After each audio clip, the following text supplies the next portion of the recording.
Bam, we're live. Let's see. Have you ever met a Harbert? Herbert? Matthew? Harbert? Not. Harbert. Oh, it's here. Yes. Harbert. There we go. Let's see. The mic. Yeah, perfect. Can you hear me properly? I can. All right. Matt, guess what country he's in? You know, how about wait, hold on. Let me give you another angle. How about that? There you go. Oh my God, it's a toy. It's a toy store. Toy store. It's in a toy store. Look at all those toys. Yeah. I live in a toy store. That's true. That's awesome. I'm glad I live alone. You're not in India now? No. I'm back in Amsterdam. Okay. Interesting. Okay. Well, I was thinking you were in India, but I'm seeing some stuff that I'm like, well, the light bulbs aren't covered. That's kind of Indian. I could see that. Yeah. But this clock looks like something, or is that a clock? That looks like something that's a little more permanent. This one?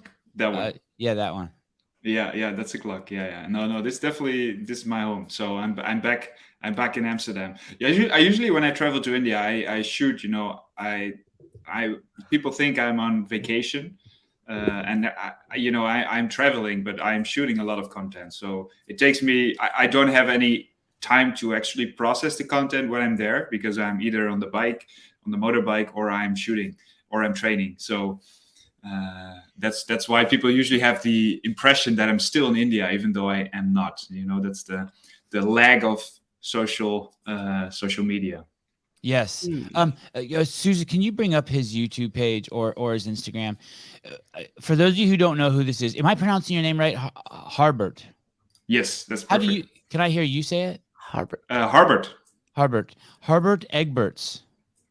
Yeah, in Dutch, it's in English it'd say Egberts. In Dutch, it would be Egberts, but that would be difficult to pronounce. Egberts, like Egberts, like. Yeah. Harbert Egberts. Yes. Harbert Egberts. Yes, exactly. That's it. That's in Dutch. You're Dutch? Yeah, I am. What are Dutch people? Like, by that I mean like Mexicans are the country that's south of me, Mexico. It's Native Americans who were raped by Europeans, and so now we call them Mexicans. What are Dutch people? What did you? Are you guys like some like breakaway? Like, are you like an Icelandic religious colony that broke away from Iceland? What are you guys? No, we're not that. Okay, so I hope I present the Dutch people in the right way, but we're most known as the country that is living underneath the water. So we're very good at building basically dikes to prevent us. Please don't say that word on my show. Please. I'm only 70 miles south of San Francisco. It's not appropriate. All right, sorry about that. No but we're good at that, you know, because we're living underneath the water. So that's also why we're generally taller, because we have to live like this. You're below sea level, yeah, which exactly, has caused everyone to be over 6 feet tall. That is supposedly that's the reason. Let's take a break from this great story real quick. Click this boy in the red shirt. This boy in the red shirt is the epitome of who this guy is, in my opinion, in the short time that I've experienced him. Here is a young man. This is India? Yeah. Okay. And he is so happy to see Harbert. And he is so happy to share with Harbert what he's learned from Harbert. And then when Harbert sees him performing the movements that he's learned from Harbert, you can hear in Harbert's voice how happy he is that this man has picked up these skills with such efficacy, pride, passion, and love. And I think there's a aha moment here for Harbert where he's like, oh my goodness, this is a he's like Johnny Appleseed. That's a guy in the United States who planted apple seeds. You're planting seeds, and this is like some one of your seeds that has not only grown into a tree, but that is it's fruiting. Yeah, right? you're making me a little bit emotional here. I didn't Good. I mean, expect it is that. emotional. This Yeah, guy's yeah, yeah. awesome. This Oh, kid's thank so cool. Yeah, he is. He is. Yeah, it's been this year. This is my fifth time that I traveled to India, and at first it was primarily to show Western people, where this modern tool, which is very niche and new in our minds, actually originates from. But somehow the Indian people have gotten the word that there's a big Dutchman going through the country using their original equipment, and it's not that common, or the knowledge is not that common anymore. So it's being, India is a very big country, but for example, if you live in Dubai or Mumbai, you don't really experience these types of training tools because you're isolated and you basically taught the English language. So most of the rituals that are part of the traditional part of India, they are yeah, also not really publicly approved of, because they are so focused on the West. And it's interesting to see that the way that I show the culture is kind of inspiring them to pick it up on their own too. Just like a Dutchman, for example, would now inspire me to build dikes. I would be, wow, man, I didn't know we would actually be able to do this. And then I start to build dikes. You're adding to the something that they may have thought is dorky or to turn their back to, that because they look up to the West so much. They're like, holy cow, it's a two-way street. The West is looking up to us. Yeah, exactly. Yeah, Yeah, that's so cool. How did I'm that giving kid see them. you? That's just the internet, power of the internet. Yeah. So he said through the YouTube. So he definitely saw videos from me on YouTube.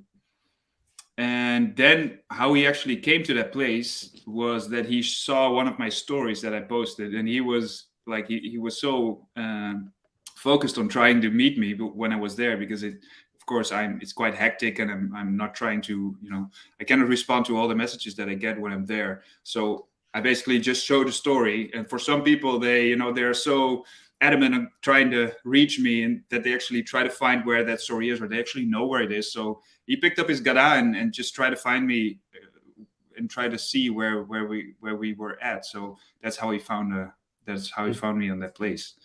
And when you say Gura, that's what I'm referring to as the mace.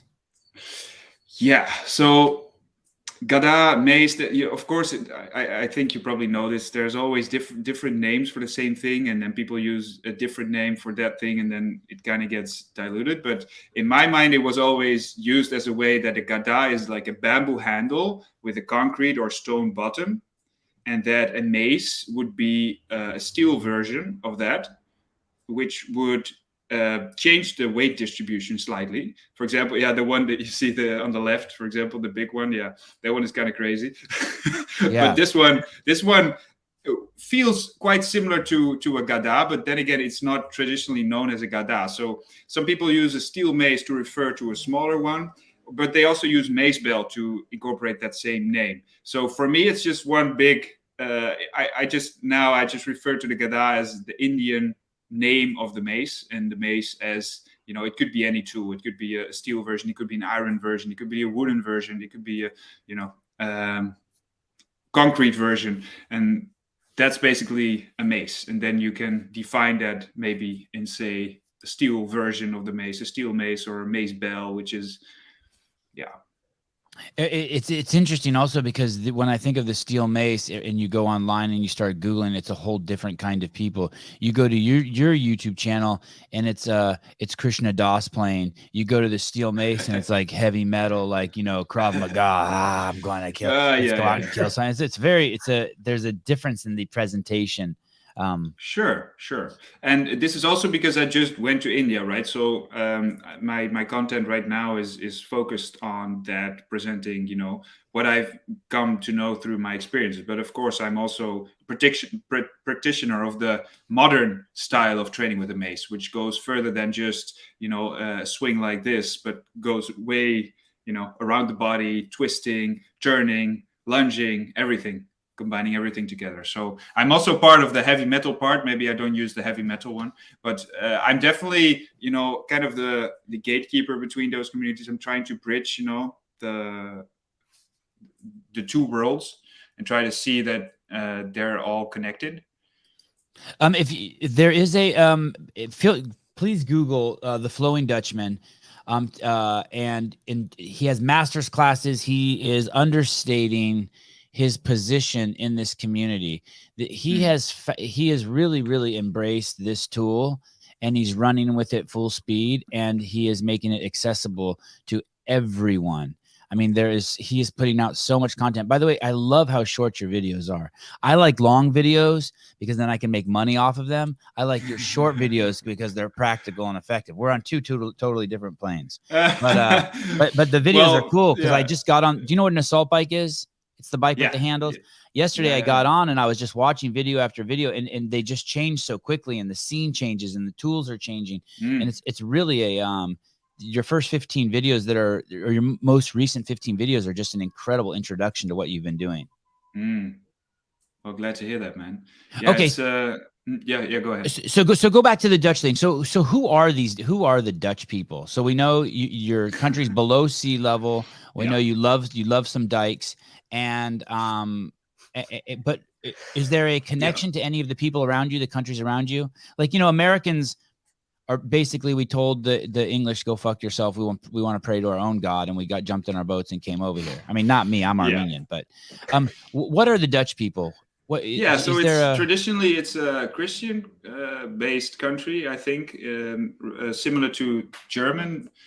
It's next to Germany and next to Belgium and France, so that those are like all connected, and we're separated by the sea from England, but it's one of the closest countries to England from that. So just in a way, we're in Europe, and that's where we're located. And traditionally, we have like the idea of the Golden Age, which was in 1700s when Netherlands and was very keen on traveling around the world and being very, very a big player for such a small country. That's kind of what the Netherlands. When you mean travel, you mean kick ass. Conquering a different country. That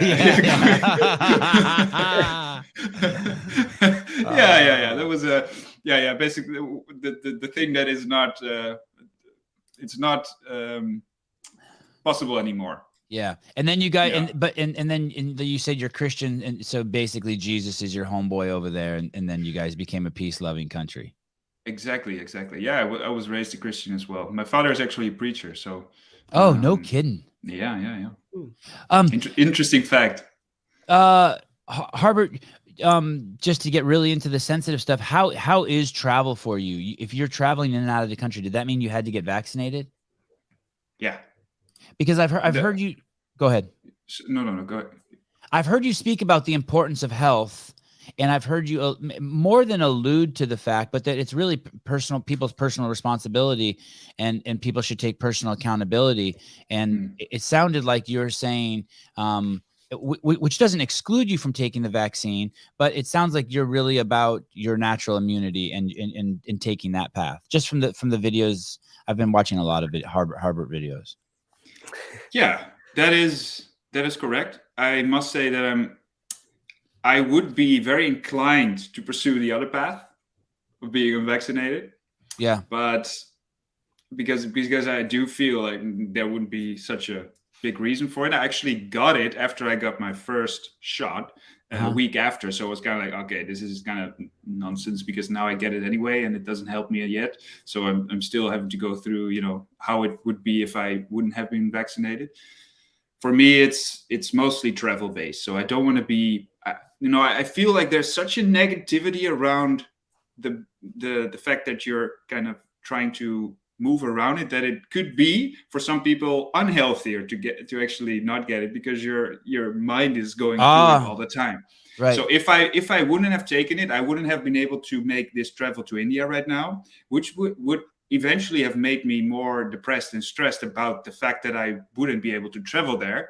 And now it was kind of like, okay, I just get it done and I travel, and hey, I don't wear I'm not trying, like, even in India, I'm sometimes, when it's allowed to when it's when I was in Kerala, the southern part, everybody was wearing a mask everywhere. So even outside, it was, and you have to drive when you're driving on a motorcycle, you have to wear one. I was like, yeah, no, I'm definitely not gonna do that. So it's I'm always I can be a little bit, once it makes sense, then I'm for it. But once it doesn't make sense, I'm kind of countering that pretty quickly. But for now, for me, it's mainly, I want to be free to travel, to go wherever I can. So I wouldn't be able to give any advice on that. There's just one thing which is very important for me, is we have to focus on our health, because eventually that will make us healthier, aside from which disease is spreading, or which disease you were able to get. I definitely preach, being able to look after yourself, in a mental and physical health. And I think in that sense, you would be most inclined to live a prosperous life. Whatever happens to you, whether you fall off a motorcycle, whether you get SARS-CoV-2, whether you slip and fall down the stairs, the healthier you are, the more likely you're going to survive, the more likely that you're not going to have permanent damages. And age is the same thing. I have a 5-year-old boy. If he falls down a flight of stairs at the bottom, he'll be laughing. If I fall down the stairs, I'll have an injury that stays with me the rest of my life. If my mom falls down a flight of stairs, she's going to die. This is just age. These are the rules that God or whatever Darwin put here. These are just the rules. Yeah, it's giving us Dude, do your best. You have some leverage to work on your health, and at a certain point, it's too late. Like that's kind of how I see the whole development. You have a chance when you're getting older to start becoming more conscious of how your body works. And for me, that's very, very deep connection, having that with your body. So the moment you feel any pain or something is stiff, you kind of start to feel it, and then you kind of work it out. And that path for me is what I see a perfect way to get older, because then you become more sensitive to the things. And even when a child falls off the stairs, he's probably, he's just enthusiastic, like, oh, rather than you fall. So and when you're older, you have a chance now to be, more careful, or have prepared for being able to land. You can learn how to land, for example. True. If you're falling, True. you can learn how to fall, and those are all things and habits that you can incorporate, and that will eventually make you healthier. But it's all long term, and it's all prevention, and those things are very difficult to market, and it's very difficult to personal accountability is very hard to market, right? Yeah. So, but I think it's the path. Sorry, I was saying it's hard to sell push-ups. Harbert, this is my buddy Matt Harbert. Sorry. Yeah. Hey, Matt. I'm how you doing? Very rude. And on the same other end of the spectrum, every time you do something that negatively impacts your health, let's say you sit down with some donuts and a couple Coca-Colas, you're negatively impacting yourself. It's dangerous. It's like walking out onto a high wire. Whether you know it or not, you're negatively impacting yourself. You're taking, it's a risk. It's like skydiving. Every time you drink a Coke, you did a little jump out of an airplane. I think it's true. But I think the fact that it would be in habit is more dangerous in the long term than if you would do it sporadically. So right. Like if you skydive every day, eventually you are going to splat. Yeah, exactly. No, that's true. That's exactly true. I know so many stories. I mean, you could Wikipedia how many people have died jumping out of planes. The list is crazy. Splat. It sounds so. Yeah. Hey, you started off by talking about dikes. We can say anything now. Splat. You can say anything you want here. It's very visual. Yeah. No, that's so yeah, that's true. It's about which rituals you have, and then also being very aware of whenever you can make such a decision, and when you take it, go all in, right? So if you have negative associations with a bad behavior, then eventually you'll be drawn towards it too. So that in my experience, if I have a negative connotation with something that I do, I usually fall into a pattern of doing it more often. So also being able to relax in the fact that it's okay to do it, I think that opens up the ability to stop doing it. But can you give me an example of that? There's some connection there to it. What about things that are addictive? But give me an example of that. So for example, let's see. I've been trying to work on like how my mind responds to things. So let's see, a negative habit.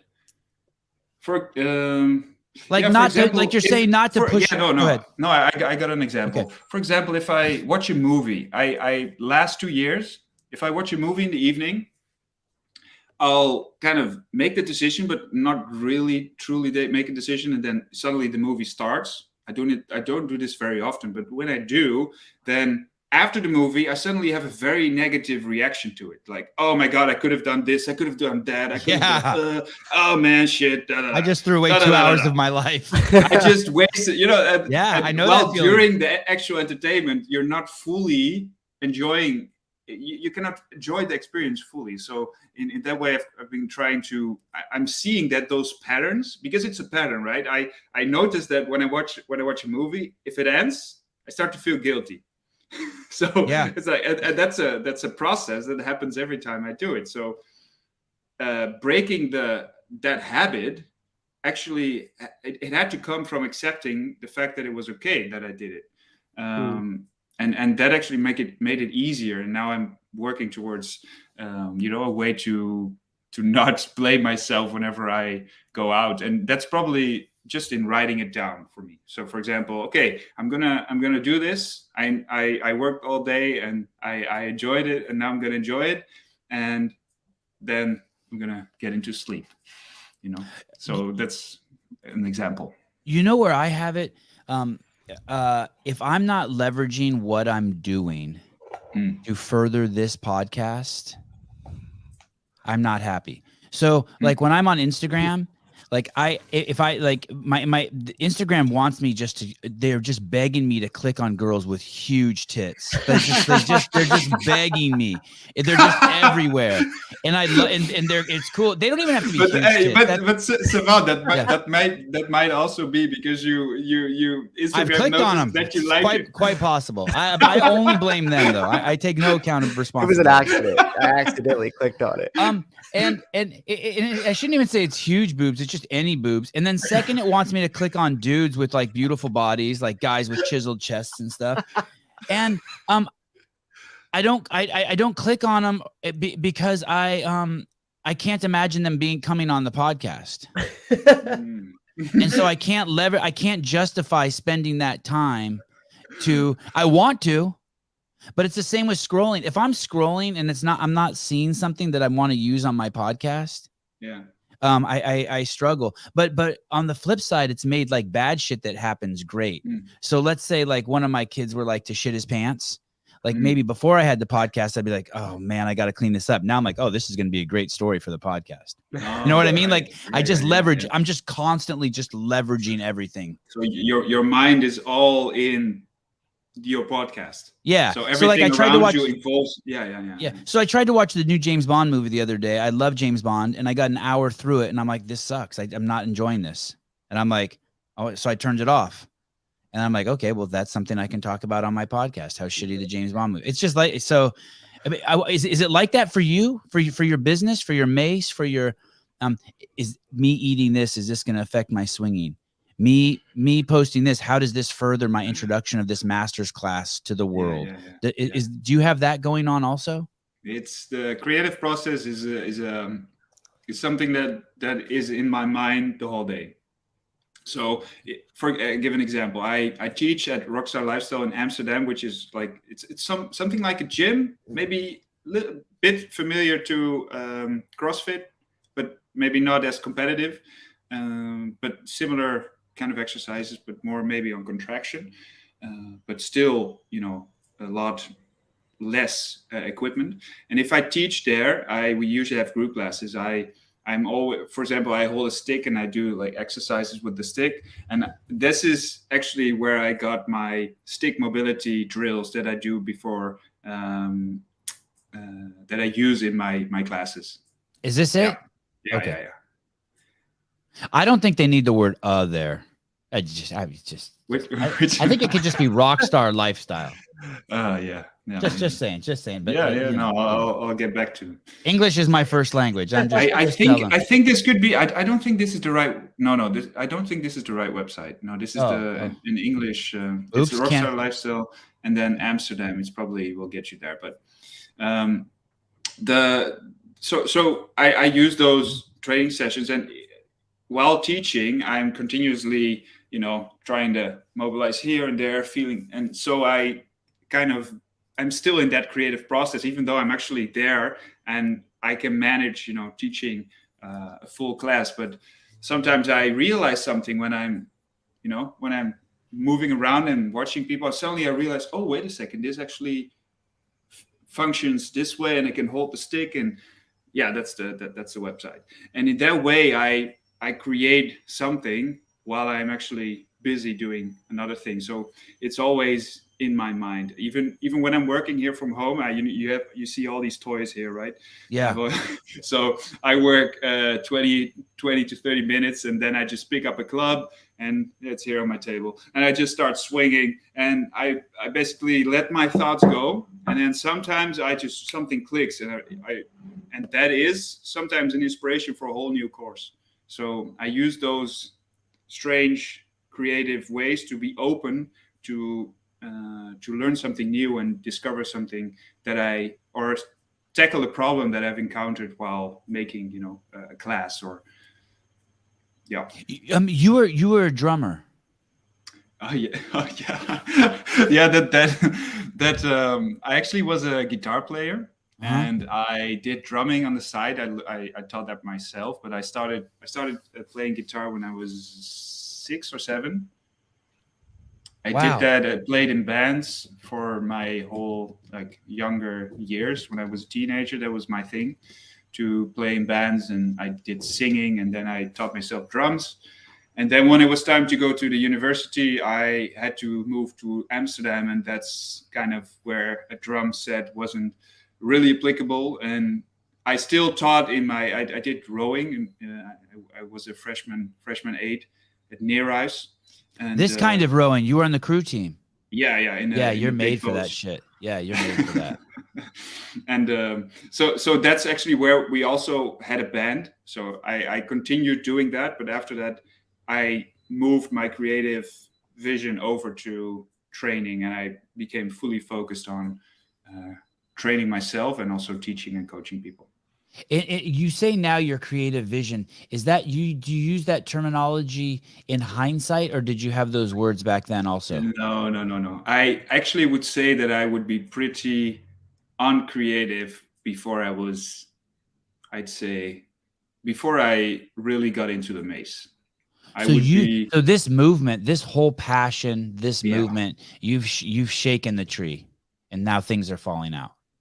And it's spreading like mad. I'm starting to realize how open-minded I actually am, and now I'm starting to see that all my dysfunctions with going to school and university when I was younger, being not so conscientious, having trouble to plan, having trouble to be structured, having trouble to commit to not necessarily commit to it. I was always committed, and I finished it, but it was never an easy ride. It was always a hurdle. It was always procrastination, all these types of things. When I look back, it would be that I was kind of like a diesel train trying to move through.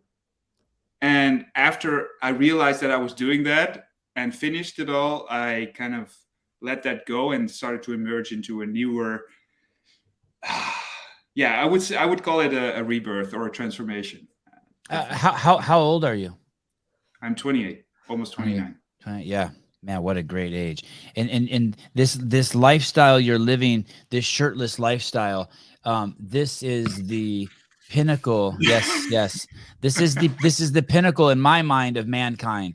You want to live in a warm place, and you want to wear shorts, and you want to be barefoot. This is the and you want to do this in Hawaii or in India, or you want to find a place where you can do it.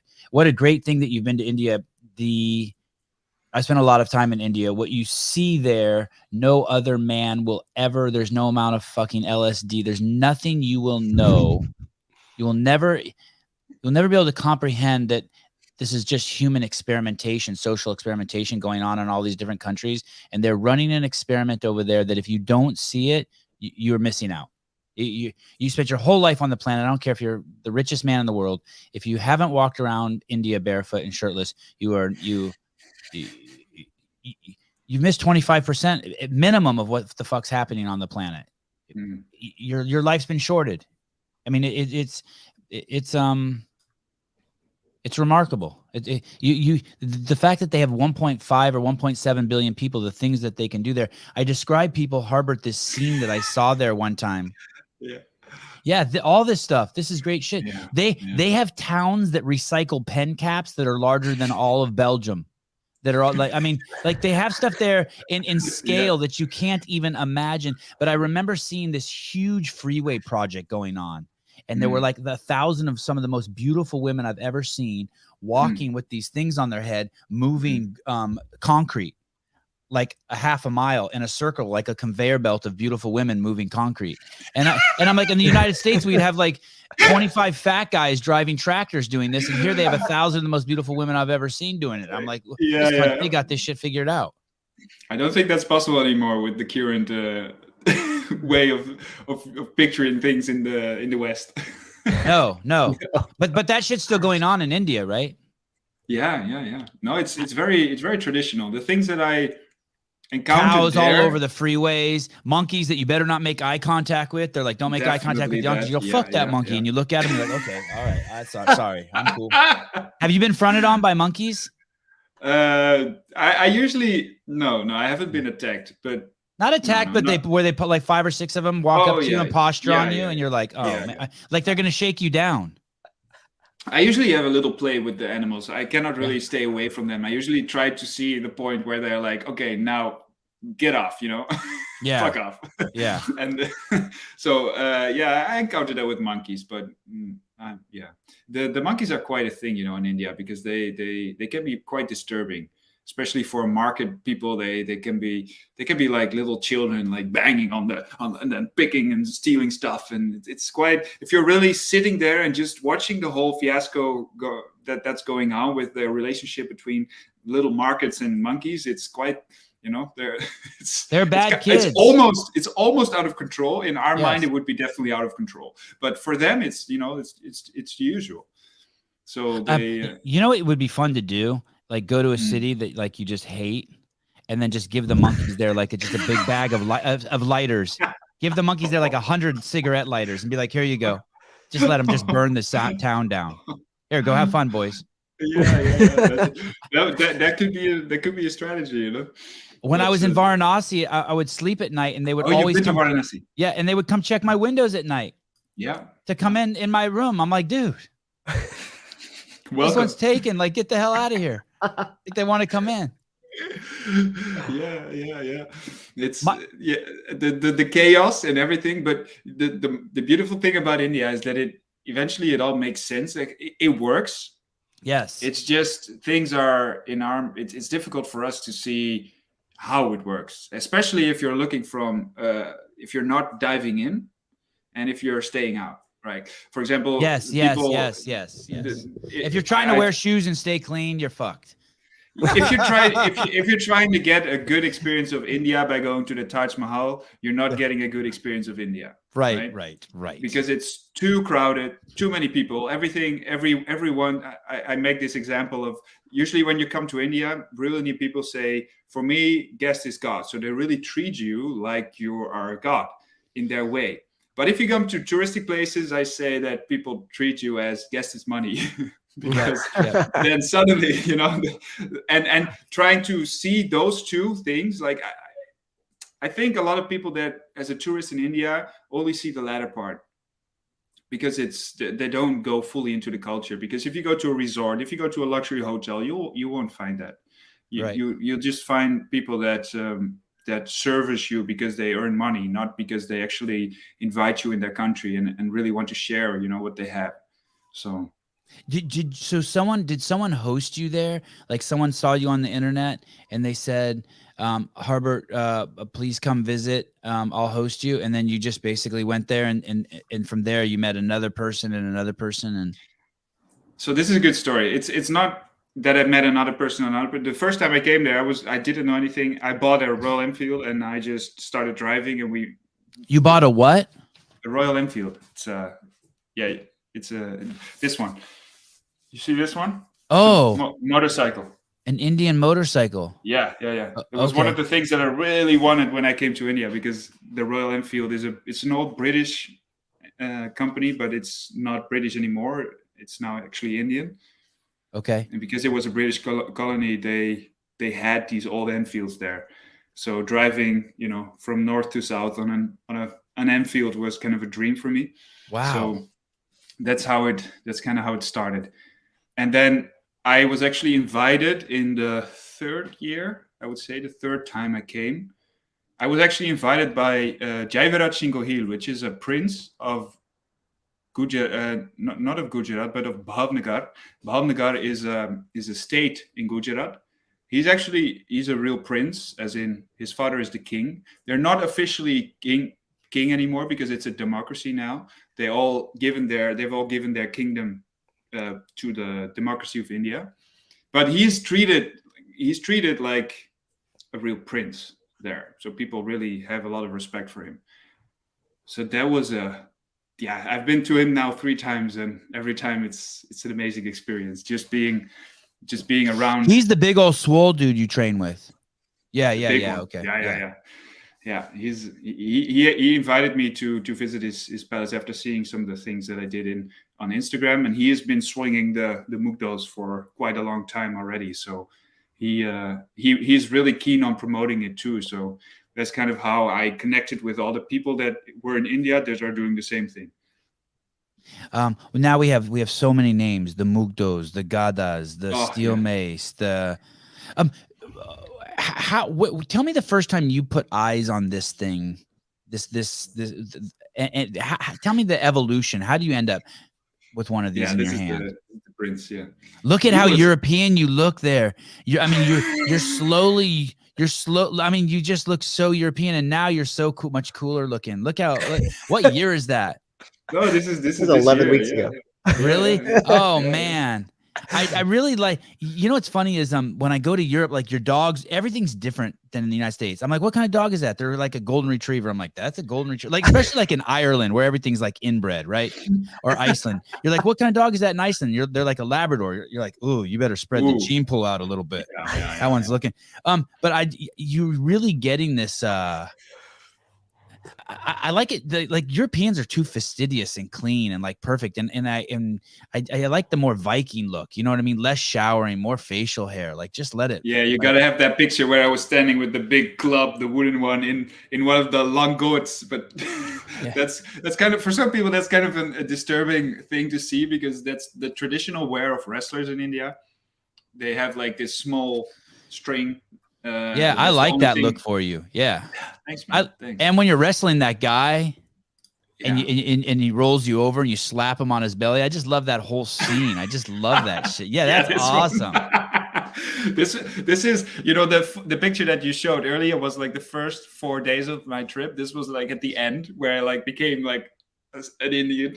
Yeah, you're not showered anymore. You're like, fuck it. Yeah. No, just walking around barefoot and being all dirty. Yeah, that's where I'm wrestling. Yeah. Okay. So tell me, how did you end up with one of these maces? These whatever. What's the? Oh, tell me your evolution. The evolution. And then don't let me forget to ask you about guitar too at the age of 6. But I'll remember. I'll make a note. Okay, go on. So what happened is after I stopped rowing, I was already interested in posture, because my upper back is kind of rounded, like the kyphosis. And I was thinking, how could I leverage that by working on my posture? And I was starting to row, and I kind of got back pain while I was rowing. So they I went to a few people and they said, you have to strengthen your back, right? Which would not be the advice that I would give myself back then, right now, because I learned that it wasn't that. But I started to do like a strength training back session in outside of my rowing training sessions, and that kind of got me into it because I really liked that feeling and I really liked working on my posture. So those two things kind of got me into strength training. I did Krav Maga and stuff before I was actually on in the rowing, so I was kind of experienced within training, but that's where I really decided, okay, I'm gonna work on this. I'm really gonna work on my body, trying to fix it in all kinds of ways that are possible. And at the same time, I noticed that I was also helping other people already while I was learning. So there was this. I've been a guitar teacher before, so I actually taught people to play the guitar when I was younger. So I knew that there was something in coaching that I really liked. And that is kind of where I took the path. Okay, I finished my studies at the university and I decided, okay, I'm not going to pursue that path. I'm going to start my own training company, teaching people very basic, but also complex movements. So I kind of got into the kettlebell, the rib trainer, the Bosu ball, these types of tools. What? Go back to the what trainer? The rib trainer? A rib trainer. It's where you throw. You have one stick, and there's like elastic band on one side, and then you can do exercises which makes you go out of balance, so you have to rebalance yourself. Okay. Is it are the rubber bands attached to a wall behind you? You can attach it to any wall. Okay. So you basically have to counter rotate all the time, and that actually makes your core work. So that was my intention when I started, is to help people, more than just building strength, also to actually use their body properly and making sure that the core is actually working with these rotational movements. So that's how I was always involved with the YouTube world. I would say I definitely grown up and matured through YouTube. Eventually because of the people that I saw on YouTube, but also the advices that they gave me. So that kind of led me in a way of mentorship from people. And that is how I eventually got word of the club bell. Club bell is basically a steel version of the Mudgar or Mudgal or Mugdal, however you want to call it. But these are the big wooden clubs, right? Some of the things that you see around here, these are the small ones, but these are the bigger ones. And that was a steel version of that. So I bought one, 15 kilograms, which was way too heavy. Wow. Yeah, the first one. I was doing this shit in the shower this morning before I was trying to practice it in the shower just like that. Yeah. Because I need to get one after. Like, it looks so fun. It's hypnotizing. But then it's cool. So you got it. Do it again. So it's like you're creating a Am I doing it right? Around the head. Sorry? So you have to move your hands all the way back. You see this position? Usually what people do is they get their hands up like this, but you have to stretch all the way down. So you get like a full tricep stretch. And from there, it's basically a swing. So a swing is a pullover where you bring something from the back side of your body to the front side of your body, right? You're pulling up and then you're pulling down. But what you're doing with a swing is you're doing that from side to side. You see? So you pull up and then you pull down, but there's a swing in between, and the swing is where you use the weight to bring it up by itself. So that's, if you use that momentum, that's like the athletic faith. That's like where the athleticism and faith and confidence and technique and all that shit comes into place, right? And coordination and timing. Coordination. Okay. Yeah, because you have to know when it has to drop, and then you have to respond to increase the momentum, and that is how you can eventually swing heavier weights, because you're using your whole body to increase the momentum. If you would just do it statically, for example, like this, so very slowly, you wouldn't be able to swing a 20 kilogram mace or gada. Like, no, you have to use, basically you just have to use like a stick to do it slowly. You just have to use like a PVC pipe, right? Like like less than a pound. Sure, you can do that. It's the same idea, the same move, right? Eventually you'll make it smoother and you'll be able to finish it. But and you got a 30-pound one as your first one? I even felt like I got sore in the shower doing that. I was like, oh man, like Have you ever hit yourself with it? Focus up this thoracic opening here, right? Yeah. So it really opens up. Yeah, it feels really good, and everybody that does it is like, oh wow, this feels great. And there was also, so get back to where we were, is when I bought the club bell, I also bought a Mace bell, which is a Dutch company that actually sold them. And I bought one that was 4 kilograms, and I also bought one that was 12, but that eventually didn't got shipped, so I only got the 4 one, which eventually was the perfect weight, because I thought I'm going to train people with that. But I noticed that it was also a good weight for me to, explore new possibilities. And I remember I was standing, here, and I unpacked it, and I was just swinging it, and I was like, oh my God, this feels amazing. Just the sheer increase of momentum. So the club bell is a lot smaller, and the weight is more packed in the handle. But with the Mace, the handle is actually hollow. So what you're doing is you're moving the weight all the way to the end. So that means that the momentum increases, which gives it this feeling. And that just felt so amazing that I just kind of got addicted to swinging. And the first one you got was 30 pounds. Did you immediately open? So, for example, I've got my first Mace here. Yeah. This one, it's all beaten up by now, but this one is 4 kilograms. This was the first one that I swung. So this is hollow, you see? Yeah. And this is that the one you recommend?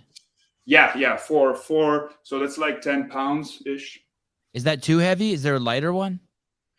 There is a lighter one, but usually the 10 pounder is good, because the lighter they get, the more the weight distribution moves, because then it moves too much to the handle because the weight is getting less. So that means also that the momentum is not comparable to. I'm getting very deep now in the science. No, I appreciate it. I appreciate it because the weight distribution moves, the swing and the feel also changes. So a 4 kilogram one. Yeah, that would be ideal. So it's between 9 and 11 pounds. It's a very good way to start. And if you're learning new exercises, because there are so many things possible with the Mace, you always come back to it. And what I find is the people that I train, for example, here in Amsterdam, they've got their Maces. So they've got like a 4, an 8, and a 12, for example. They also feel like that whenever they're working and they're just having a break, they just start to do 20 swings, just opening up the body, just because it feels good, not necessarily because, not right now, I'm going to train my triceps, right? It's just moving and getting your thoughts out.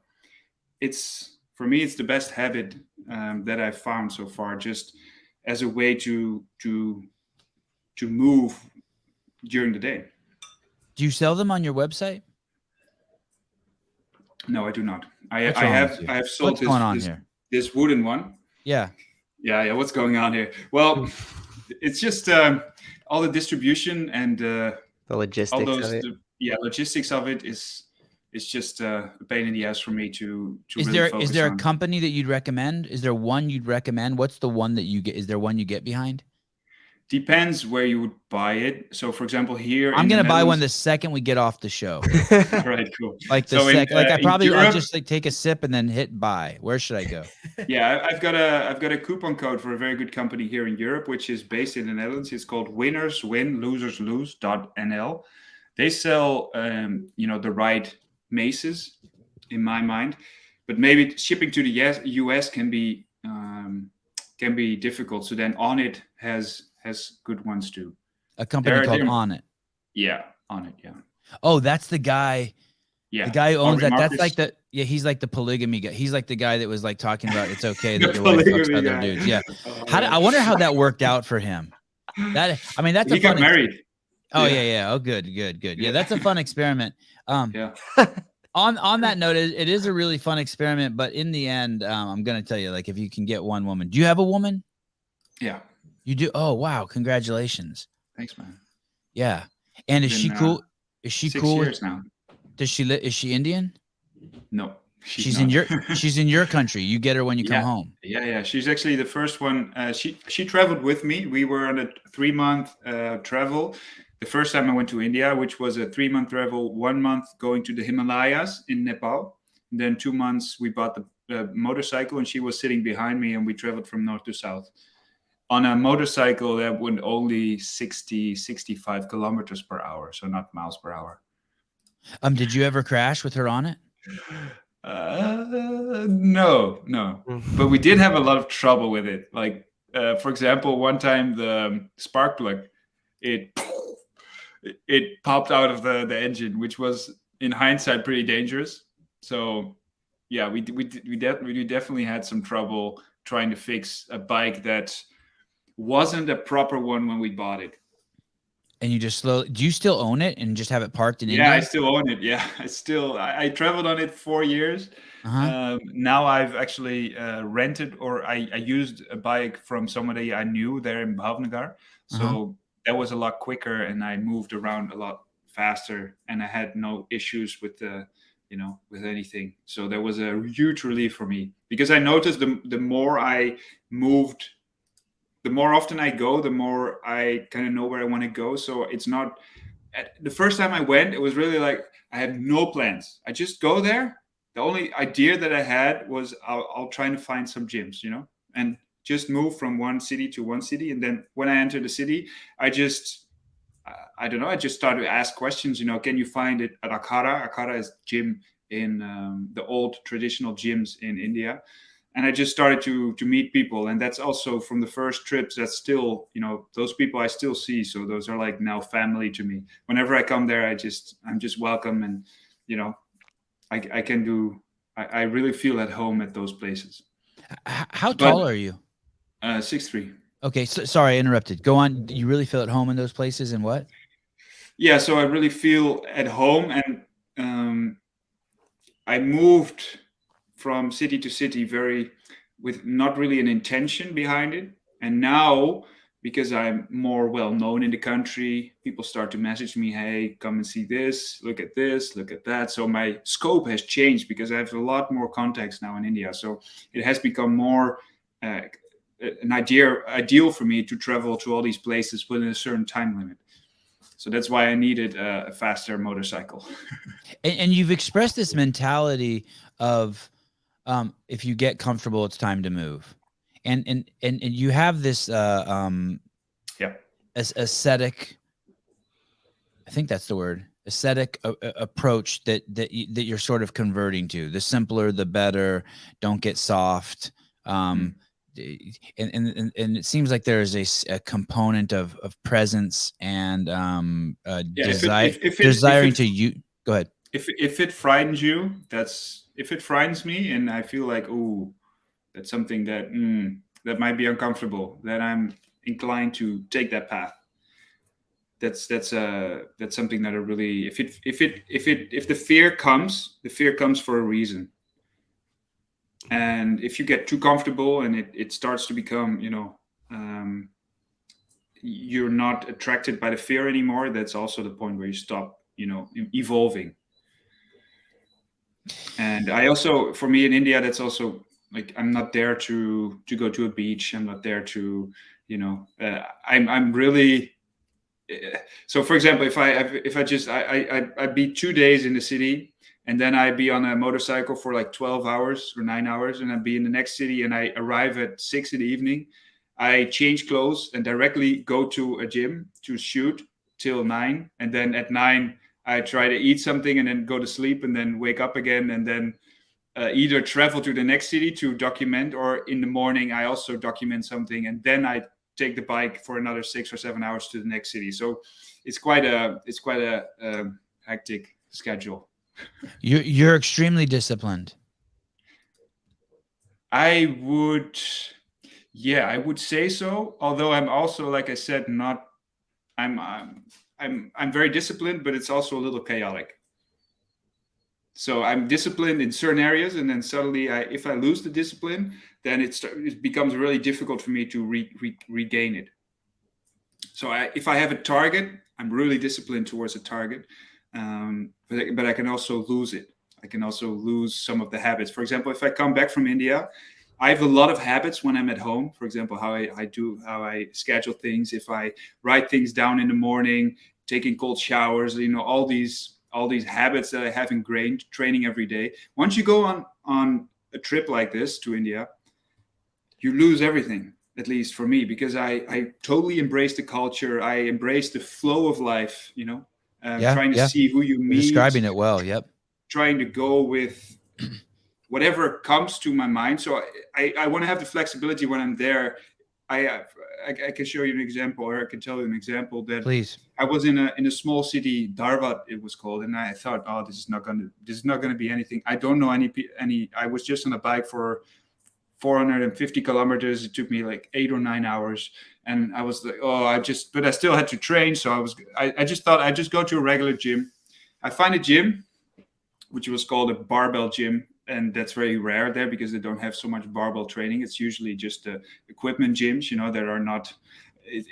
They're still lagging behind in that aspect a little bit in India. So I thought, oh, barbell gym is nice, and I entered the gym, and I was saying, okay, can I come and train? And after like 1 minute, he said, wait a second, are you a YouTuber? Yeah, I've seen your videos. Yeah, it's. Oh, yeah. You're the Dutchman, right? Yeah, you're the Dutchman. So he recognized me when I was just going to a random gym in a random small city, which is still kind of strange. But he recognized me. And before you knew it, one of the trainers was an old wrestler, and he had a camera. He was a cameraman. And he had a lot of contacts. So he was like the social media guy of that city. So he was like, before, in half an hour, he had called all his friends from the wrestling. He had called a cameraman to take us to this place and to go with us. And before I knew it, I had a unique experience in that small city, which I didn't plan because I thought, well, it's a small city. There's nothing there. I just had an idea of it where it could be, but usually when I'm there, it's very difficult to find these small places. You have to have people that actually take you there because you won't find it just driving around. There's no signs of it. It's these old places like left outside of the city or inside of the city, but in a poor or whatever. It's just very difficult to find these old traditional places. And I ended up in this wonderful. I actually posted. You can find it on my Instagram. I posted a picture about this. Pretty recent with all the wrestlers. It's like 2 pictures in one. If you scroll it, you can see the wrestlers, and that was just random. It was random, but it was just because they recognized me. It was not my goal at that point. I was okay. I'm not really feeling this right now. This one. They gave you that outfit. They gave you those panties. Yeah, I took him to the next one. Yeah. Hey, do you have to fold those? Do you have to learn how to fold those? Yeah, definitely. Yeah. So they don't just. And that was actually that was not so easy because they are so used to it. I'm kind of like I feel quite naked when I wear these. Yeah. But all the times that I have to wear these, there's like a big group of people around me, and they say, "Oh, you got to wear a langote to wrestle," and they just gave me the langote, and they want you to like get your clothes out just in front of them. It always makes me kind of nervous. Yeah, man. Yeah. So wait a second. So they just hand you that, and that's just like a handkerchief. It's like a towel, and then you have to fold it up like that. Yeah. Well, how did you know how to fold it up like that? How does it? That's where the thing is, because they have to help me tie it up at least the first few times. So there's like 2 or 3 guys with their hands all around your junk and shit, like pulling it up on your ass and your cock and balls and stuff. Yeah. So that was kind of interesting. And then they also wouldn't mind if I would just do it where everybody was there, but I usually just go to a separate room to untie it. But the thing is, and this is where I'm always confronted with my own culture, I have this idea of guilt, but these people are so used to this outfit. They have been doing this since they were a little child. So they are not seeing the shame that I feel is not present within them. So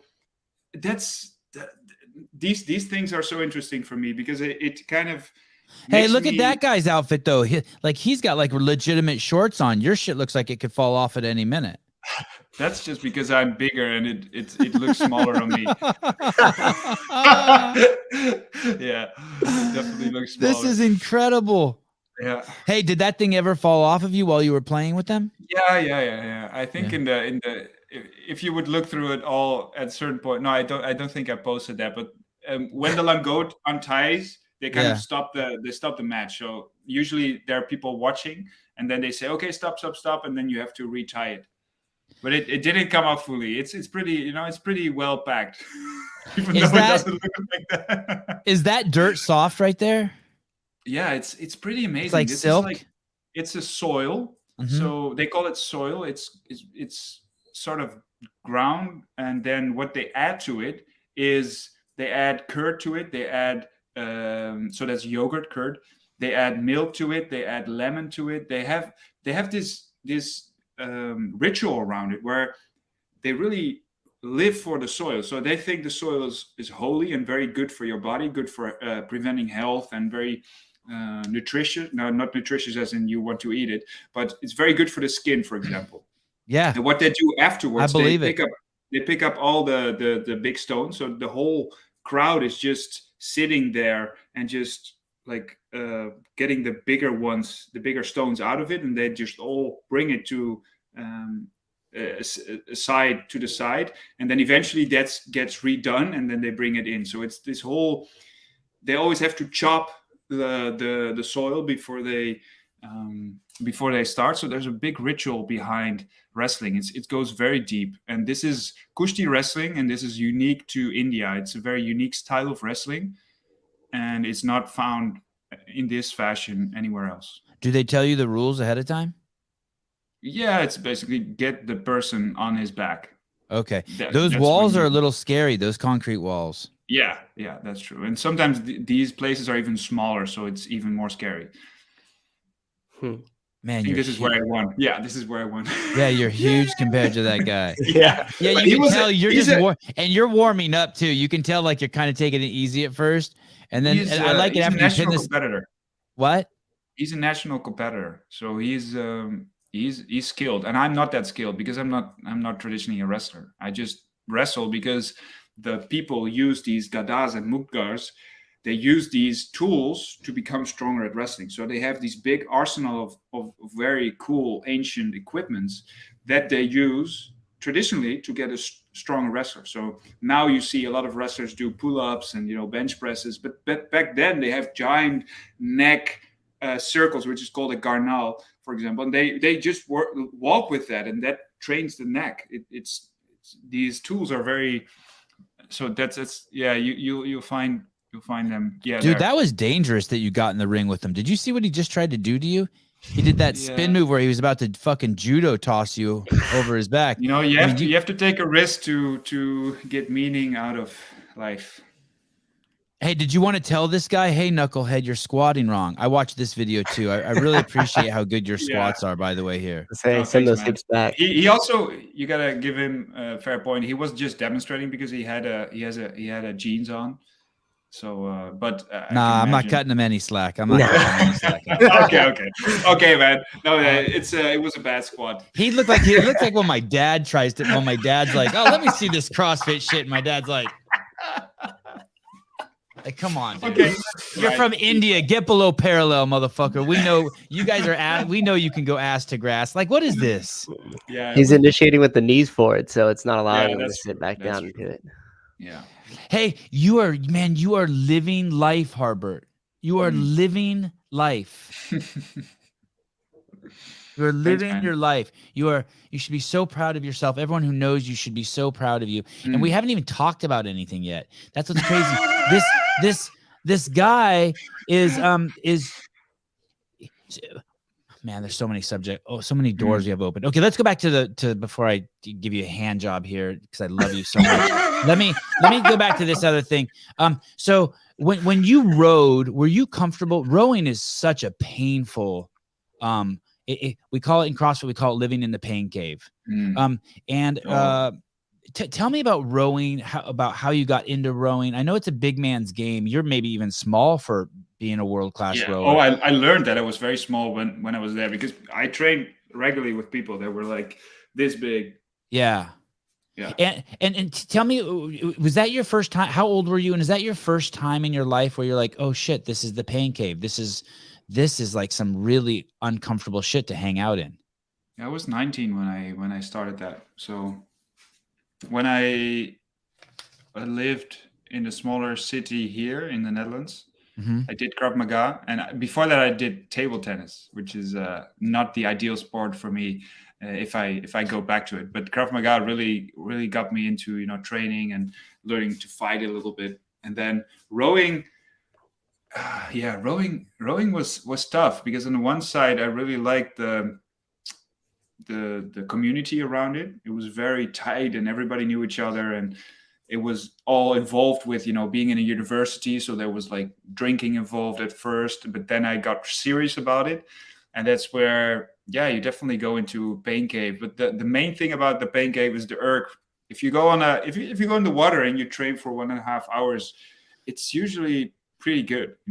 You have pain, but so you experience flow. You experience flow states when you're on the water. Okay, I do have some memories of actually having a hat on, and then it was raining suddenly on the Amstel. The Amstel is a great river going through Amsterdam, and we rode on the Amstel, and it was like raining, and it was so subtle. So there was like, and you just hear all these 8 people having their strokes, and that was definitely a moment of flow that I remember vividly from my rowing experience. So rowing outside was usually pretty good, but when it was winter and there was ice on the Amstel, then we had to go inside on the erg, and I didn't like the erg so much, especially when we had to do big long times on the erg. So for example, 2 times 30 minutes. That was really hell, because you have to get the same tempo. You cannot really change your tempo. You have to get one time. And I just remember just moving around and going from 140 to 150 and going all up just to make myself. I was trying to envision that I was on the water. All these things I tried to do just to get myself unconscious while I was doing it, but I became too conscious of it. So I definitely didn't like the erg, and it was definitely. If we had an erg training, especially because in rowing is very competitive, so usually all these numbers add up and they compare it every week, because if you want to go into these freshman 8s, then there's like a big that you have to train for these events to really get accepted into the last 8, and then every week you have to get a certain amount of scores, and they would put them on the board, for everybody to see at what point, how good did you score. So those, I was laying awake for these trainings like 4 days before it already. So, yeah. So you would do a 2,000 meter row, and then everyone's scores would go up on the board. Yeah.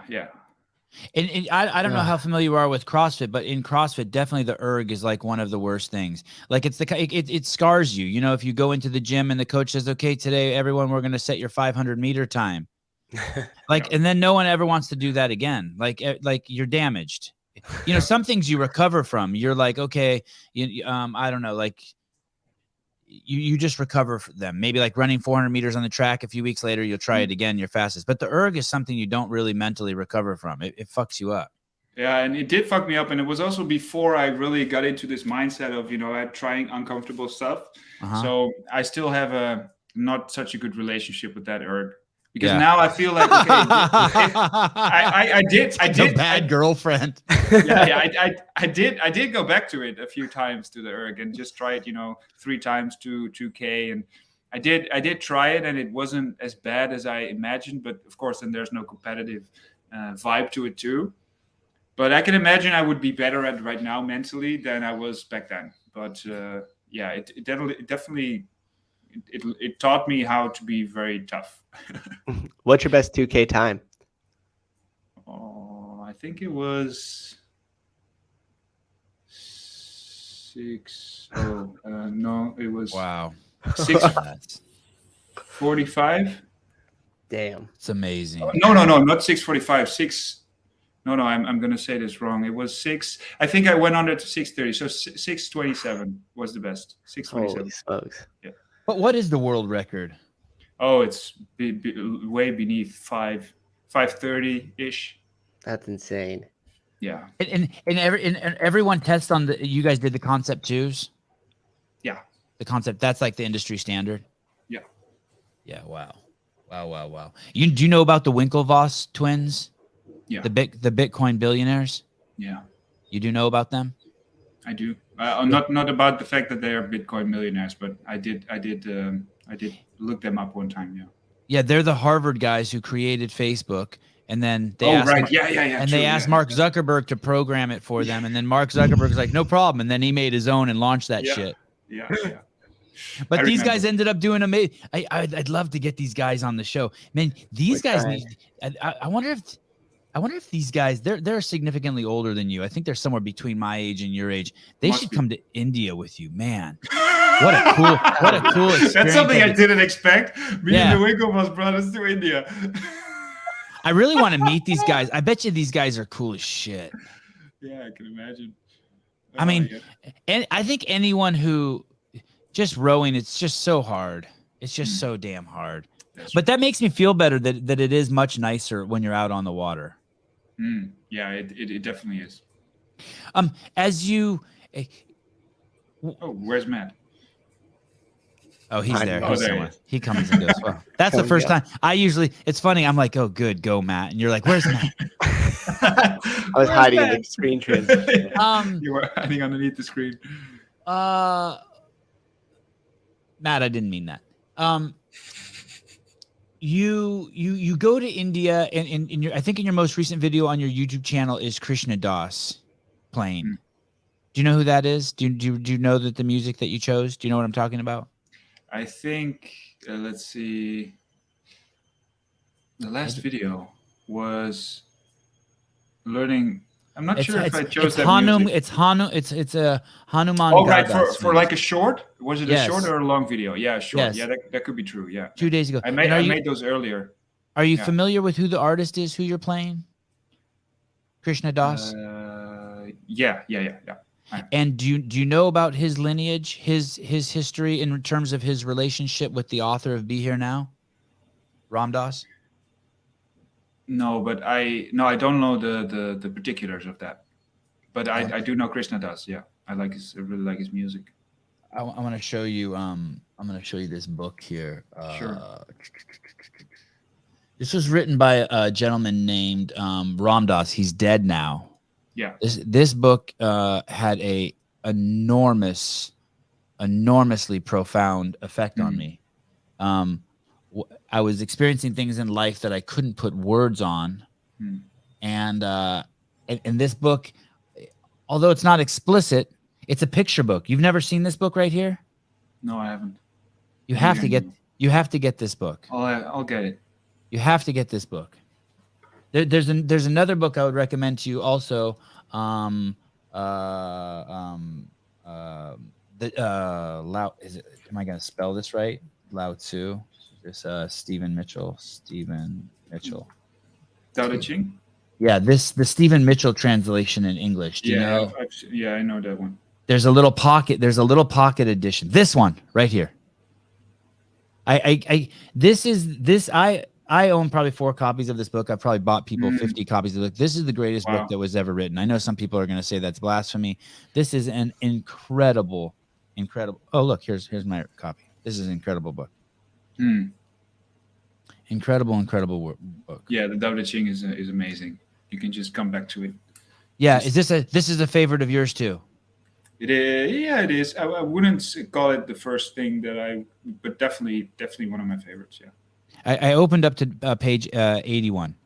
True words aren't eloquent. Eloquent words aren't true. Wise men don't need to prove their point. Men who need to prove their point aren't wise. The master has no possessions. The more he does for others, the happier he is.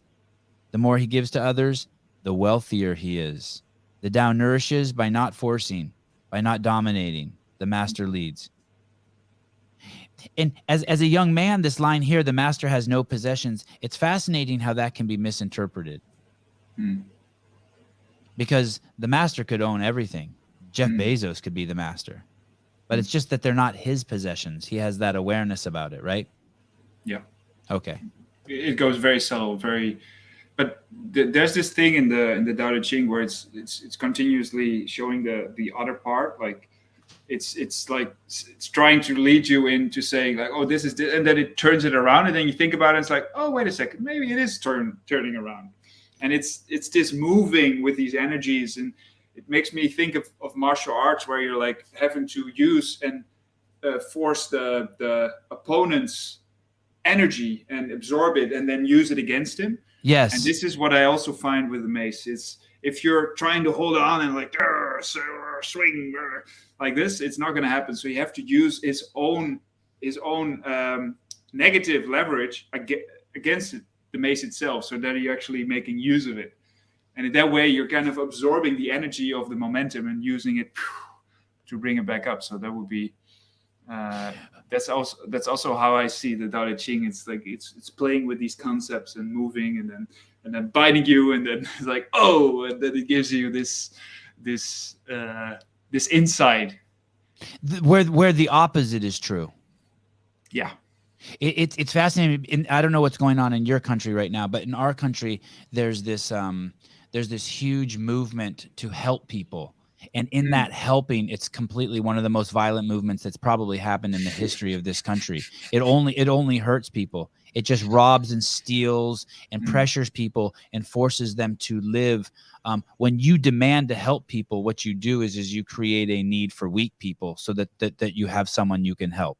Another way to, and the example I use is when my child falls down, when I go over and pick him up, I have stolen an air squat from him. When I pick a man up who has fallen, I have stolen opportunity from him. Now, what can I do when my child falls down? I can turn my back to the child and make sure an alligator doesn't come out of the bushes and get him. I can make sure it's safe for him to get up, right? I can create an environment for him where he can have a moment to practice struggle, right, as a child. But when I take these things from, and we have this, and when I help people, and I say, oh, you needed my help, I'm asking them to live that weaker life. I'm asking them, and it's this huge misunderstanding we have right now, and it's so sad. I can see the things that from the Tao Te Ching, for example, those things that are in that would feel like very obvious. Oh, I really want to help somebody, but then eventually it turns out that maybe helping was not the best thing. Right. There's this story about people who are drowning. The one who is rescuing has to push the one who is drowning away while he's rescuing. Otherwise, there's a chance that you both drown. Oh, wow. So there's so there's this way that you can. If you're trying to help, that usually is not the right effort. Just as you think that if you're somebody's talking to you, and the first inclination for you is to give them advice, but the real thing that you have to do is listen and make them realize it by their own words. If you're starting to give advice, then that's something I've been doing wrong, like for my whole life. I'm so inclined to give advice to people, and now I'm starting to realize more and more how it's not a good strategy, because if you're trying to give people advice, then you have this idea, oh, if you just would implement, go meditate, that would help. Go and meditate. But that's not enough for people to actually be it's not this gap that they have from which they really start to change that habit and really implement it. They really need a transformational loop. So what I experienced when I was 21 was my girlfriend broke up with me, and that was a very pivotal moment for me. And in that week, where I would not be able to sleep, and I was a complete mess. I was in chaos, so to speak.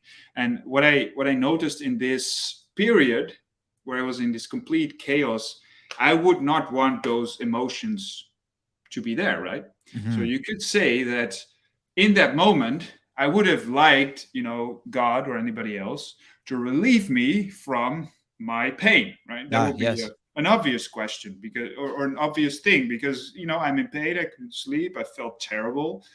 But because I went so deep into it, and because I was conscious of it, it became a soil from which eventually I started to implement new ways. And I also started to learn that I wasn't the person yet that I thought I was. I wasn't evolved as much as I could have been. And I realized that this is something that could be done. You can actually change some parts that don't function about yourself, or about the patterns or habits that you practice often. And in this period, this is where I learned that, okay, now I have to turn this thing around. And I'm so grateful that I did. And I'm so grateful now for my ex-girlfriend to have broken up with me, because that was exactly what I needed. But in the short term, it was not really comfortable. Definitely not. But in did the this long happen term, alone? Were you in a room when this transformation happened, or did you have a book that helped you, or did you have a friend that helped you, or was this just you're alone in a room? I love this idea of the soil, by the way. And it's something I've really been exploring on this podcast with comedians, with just with creatives. All the bad shit that happens to us. It's like what I was saying in the beginning, leveraging the shit in your life to further my podcast. Let all the bad shit eventually turns into fertilizer, soil. Yeah, you can also call it a womb, for example. Every wound is a womb. So if you have a wound, you have a wound, and then you get cut, you know, it's this birthing place of something new. If you use it, if you see it that way, you know, that's the thing. And if you have it's so hard. But that's also very difficult for, you know, I would give advice to everybody, like, get that perspective, because it's gonna help you, right? But this is not gonna make me get that perspective. And what we try to do a lot in the world today is we try to push people into something, and we think, oh, if you just do this, then, you know, then you're a good person, or if you just support this, then it's all good. And it's kind of superficial, and definitely not a way to help on an individual level, because eventually everything goes back to on the individual level. And now we're trying to get these solutions that are based on a general way of viewing things. But eventually change happens on an individual level. Yes, and you nailed it. The change that I experienced when I was younger now makes me able. Well, the only reason that I'm here with you on this podcast is because I actually went through that experience. And were you like, was there a moment that it happened, like an actual like a split second that happened? It was gradual, because at first I was trying to better myself to become the person that would eventually get back to her. Right. So I wouldn't say that was very healthy.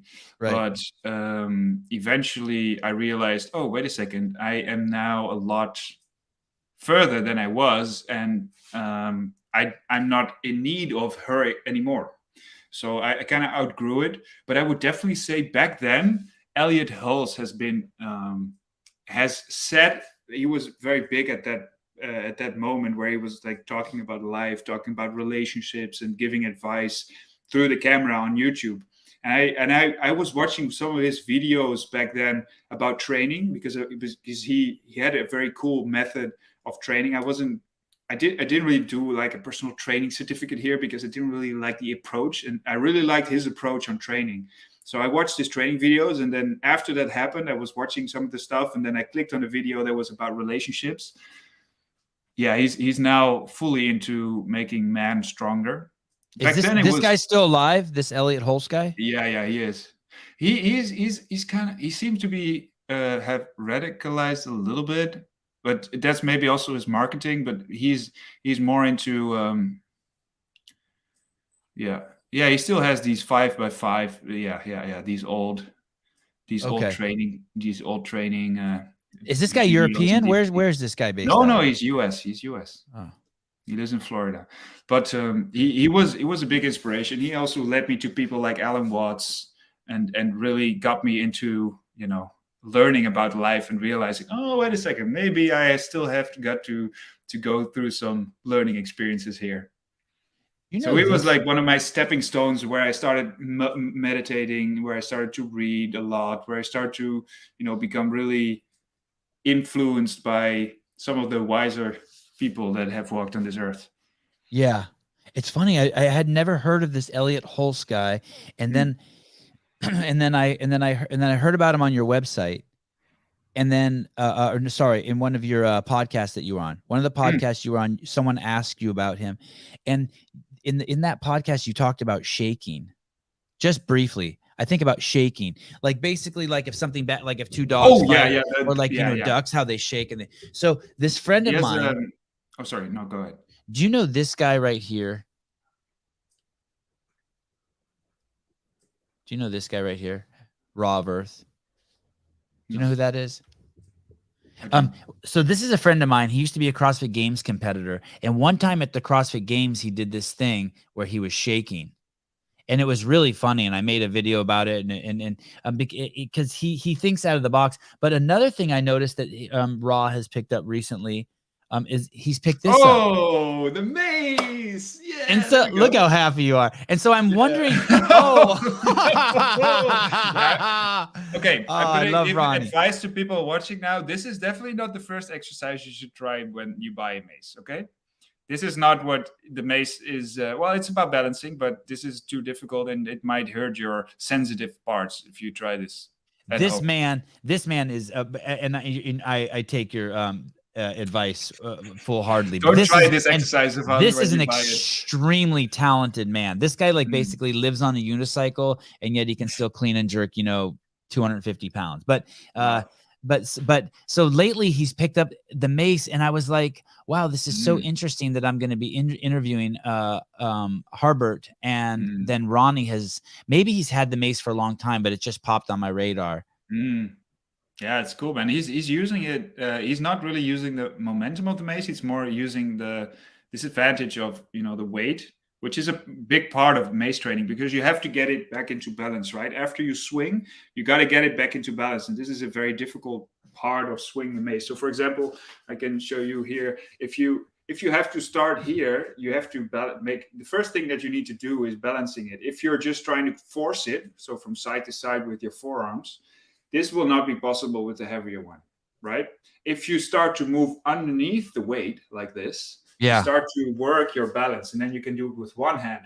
And you'll need this if you start to swing with one hand. If you come back, you need to be in balance again. You see this? This is going to be very difficult for a lot of people. And a lot of people will start to use a lot of forearm strength to get it into balance. So the balance is so important with using a mace. And then eventually you can, I've seen people, I've tried it to put it on my nose too. Yeah, you can do a lot of balancing stuff with it. But that's so it seems to be a different approach to the mace, but then again, it's all connected, right? Because it is about the offset weight. It's about the offset weight, trying to get in balance. So if he would try to swing it, he would be perfect at it immediately, because he would be able to control it after the pull.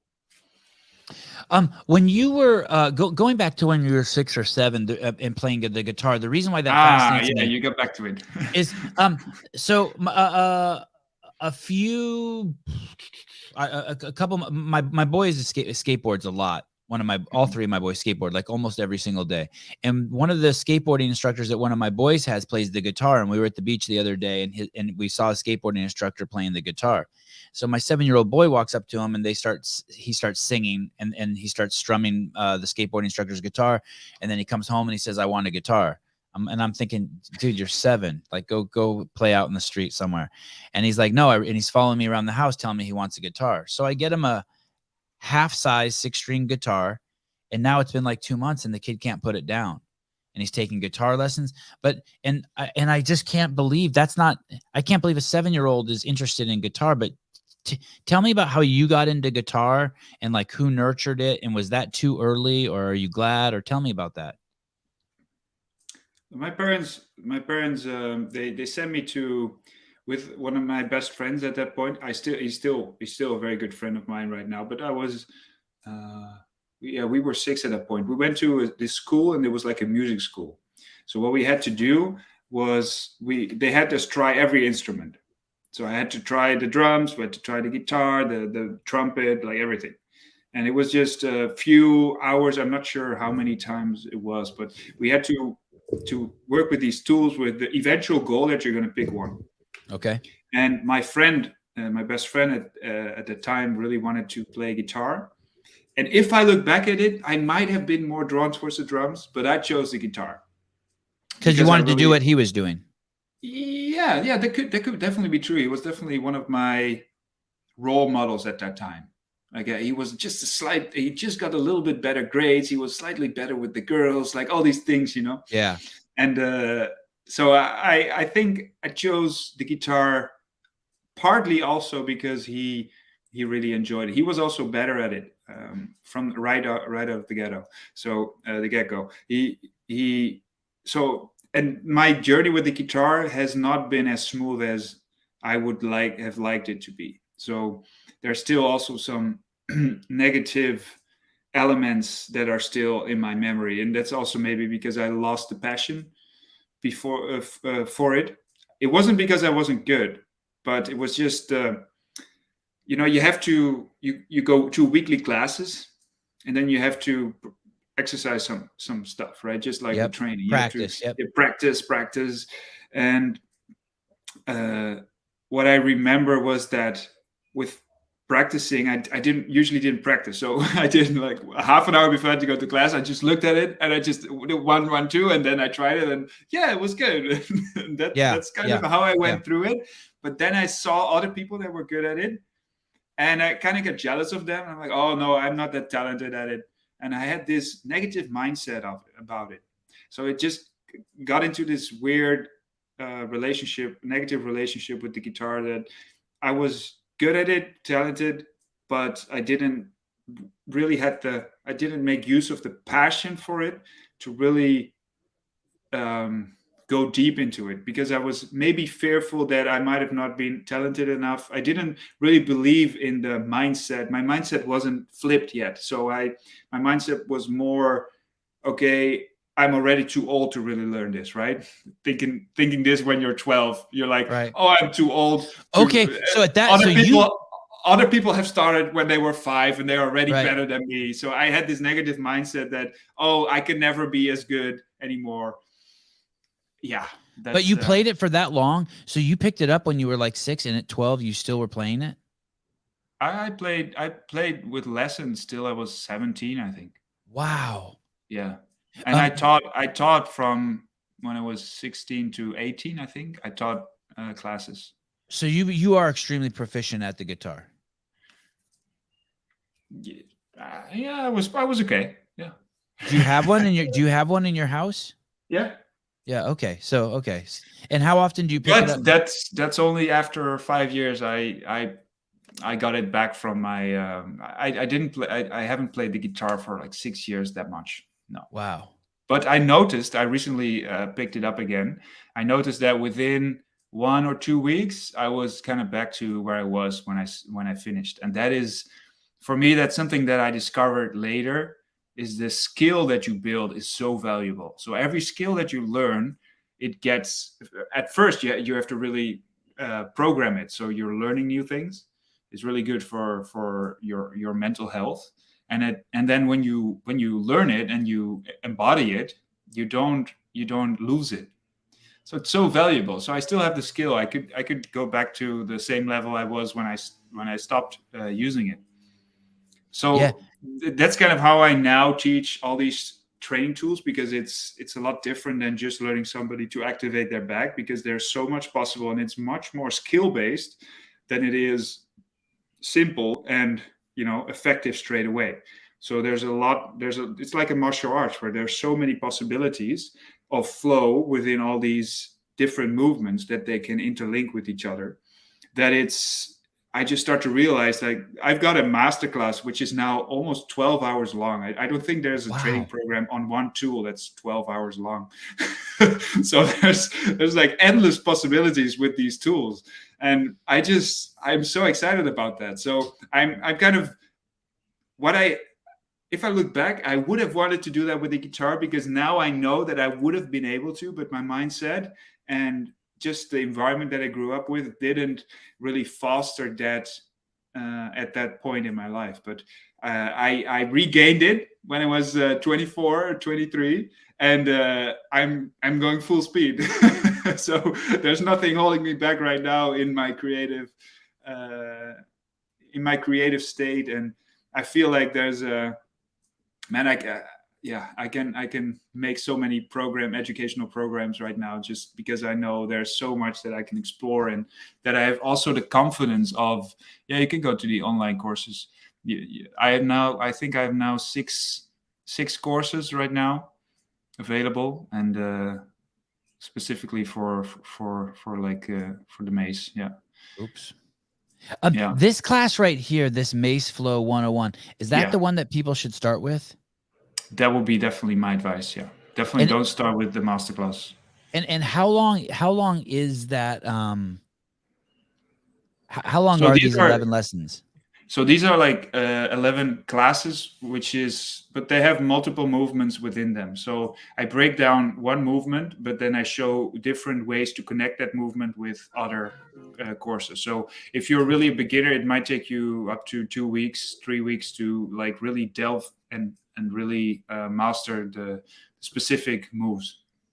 And can I do so? I'm looking at this room you're in, right? Can I do this in my living room? Like, can you swing those in your living room, or will you hit the ceiling? You can see some of the spots here on my ceiling because I'm pretty tall and my ceiling is, you can see it from here. So my ceiling is not, so I would definitely not advise people with a low ceiling to do it often, but I just can't stop. So I swing them all the time here. And I usually don't, I never actually hit something.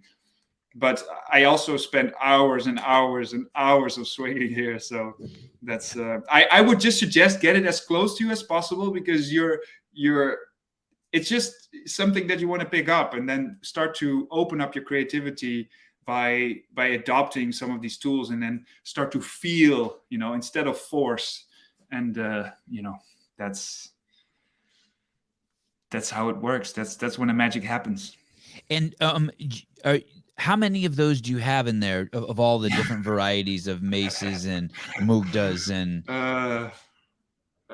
Quite a lot. I think I have now about 20, 25 pieces here, maybe 30 in my living room, and then I have a card outside which I used for outdoor training, which also has like 10 of them, and then I also have some in the gym. So I've got quite a lot of swinging tools. And this room behind you, this is your living room? Yeah. Yeah. This is basically it. I don't have a giant home. No. We have very small apartments here in Amsterdam. Yeah. Wow. That's where you live, Amsterdam. Yeah. It's like Amsterdam. I've been there a couple of times. It's like a foreign planet to me. It's amazing. Yeah, I know. It's crazy. I know. Same with India. Like everywhere just seems. Have you been to the United States? Yeah, I've taught workshops there. I did a workshop tour just before COVID hit, mm-hmm. and I'm planning to do that again in the hopefully near future, when everything gets a little bit. I think things are starting to get normal again. You think? Yeah, maybe. What's normal? We just have to adapt. I went to India last year, and the last year when I went to India, there was no vaccines yet. There was nothing. That was a risky trip. I went for a month, and 2 weeks after I came back, there was a massive outbreak in India. So I'm not. But I knew something in my head said, you got to go. And the moment I started to think, oh, this might be risky, this is not a good time, then my mind started to like, no, you have to go. So I was like, oh man, now I have to go. So it took me like 1.5 or 2 weeks before I actually went to just prepare and to see if it was possible, if I would get my visa, if it would. And then they eventually accepted it. And then 2 days before I booked my flight, because I really didn't want it to cancel, So those were. And then there's, of course, the risk that when you're there, that suddenly something, breaks. You don't know, because you don't know it's all very insecure suddenly. So I'm kind of used to taking a risk. They misrepresented what happened in India to the United States. They don't. It's pretty obvious if you look at. They were saying about how bad it is in India and how many people were dying. Well, anyone who's been to India knows that India has way bigger fish to fry, than any pandemic. And you also know that the only people who were dying in India were in the major cities, because they try to be like Americans and they live off of McDonald's and Burger King and Kentucky Fried Chicken. In the second wave, it did go to the tribal areas too. So it was because I had quite a few contacts there. So I did get, it wasn't good, at least for 2, 3, 4 weeks. But the thing about media is if you now think about India and COVID, the thing that you remember is actually that period, because that was when everybody was shouting about it. Yeah. But then when it blew over, when they kind of got medicines, or I'm not really sure, there are different stories about it, how it actually got over. But then you don't hear anything of it again. Right. It doesn't come in the news. Oh, India has recovered. You don't hear that. So the only thing that you remember is all these, panic states. Yeah. And that, if you really believe everything that you see, and we have a limited capacity in our brain to go over things, to remember things. So we don't have the space to think about India and then also realize that there are just also a lot of people that are just sitting in their home being locked down, and they don't show that, because you only get this very fast shot of something really terrible that's happening in some part of this, but they cannot show you the whole picture of the whole country, because that would take like a week to document it, and it wouldn't be that fun to watch. So they just pick out just one thing and they blew it up. Yeah. And then everybody is copying the thing that they blew up. So then everybody has an idea. Okay, the thing that blew up, that is what's happening. Right. And it's not the truth. So what you need No, it's not the truth. Yeah. Well, it's the truth. Maybe in that specific part at that time, it's the truth. But if you look at it right now, it's not the truth anymore of India right now. Right. Because it happened at that point in that time. So well, it's always good to have context and to look at multiple sources if you really want to have an opinion about it. But usually people don't do that because they don't have the time for it. So yeah, it's kind of tricky. Even in my town, I live in a town where for over a year, I would say 90% of the people wore masks. The parks were closed. People were quarantining. But me, I walked around barefoot. If I saw the police line, I just cut the tape and my kids went into the park. I still went to all the classes. I didn't listen to a fucking thing. My kids have never put on a mask. I'd never wear a mask. I still lick my hands and wipe them along the and it's just a joke. It's just like I just don't eat added sugar and refined carbohydrates. I just don't put poison in my mouth. It's just but the people around me are still terrified, even though I'm walking the walk right in front of them. Yeah. Well, they painted the ground red and they told them it's fire, but I'm standing on it being like, no, it's just paint. But they refuse to believe me.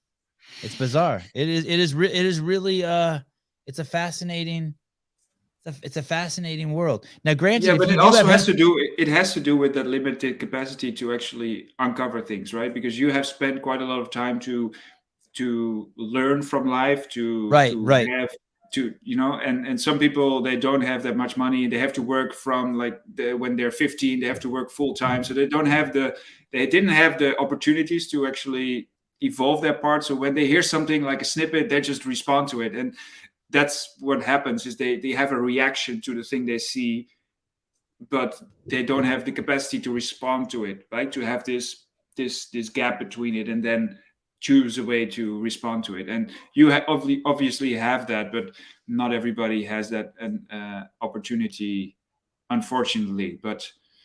And this is what the media tells you. The media tells you a healthy teenager took precautions and suddenly died. But this is a lie, because this isn't a healthy teenager. And it's a lie because there were no precautions taken, because the correct precautions would be to exercise and to live off of lean meats, vegetables, nuts, and seeds, no sugar, right? And so when they tell you this, then people think, and this is the media in the United States. This is what we saw every single day, that this is a healthy child and that the child died. But people can't, they believe what they're being told instead of what their eyes say. It would be like if I told someone that today I interviewed a girl from Nigeria, and they're like, oh, really? Wow. But I'm interviewing a Dutchman. But it's just amazing. It reminds me of the Bugs Bunny cartoons when people would cast spells using words. You just say something and people believe it. But hey, you have eyes and ears. It's just mind-boggling to me. I can see why. I just I think everybody's eventually looking for a good life and just trying to live their life. And Yes. yeah, we just kind of mistake things, and things are misrepresented. And we want to have the. So you believe people we are could- good in general? Me, I believe that people are good. I don't even believe in evil. A lot of people I think do that's believe crazy. in evil. I definitely You do do? believe in evil, because You you believe in can get because if you get hurt enough, your belief in good will be damaged. Yeah. And So you don't maybe so what I'm hearing you say is that maybe there isn't evil, but if you have enough pain, you start to believe there's evil, or you really do think there's evil?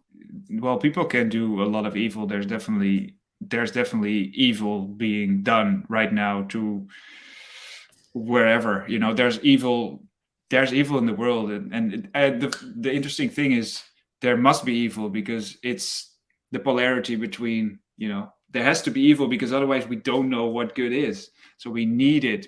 That's just the That's how we know transformational you're experience. tall, because I exist and I'm only 5'5". Exactly. Otherwise, it would have just been small. If you would compare me to my house, I'm pretty small, right? I can live in this house. If it would be the opposite way, if my house would be the size of me, I wouldn't be able to live in it. So in that way, our mind, that's part of the human experience, is that we know reality because we know these polarities.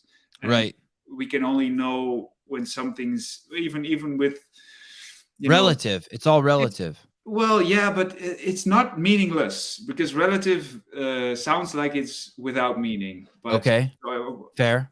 There's meaning in it, and there's definitely a way we can move towards. But we find that meaning through this relative skill, and we need to walk through that, and then learn and change accordingly, and then it becomes something that is, I think, the life that we have.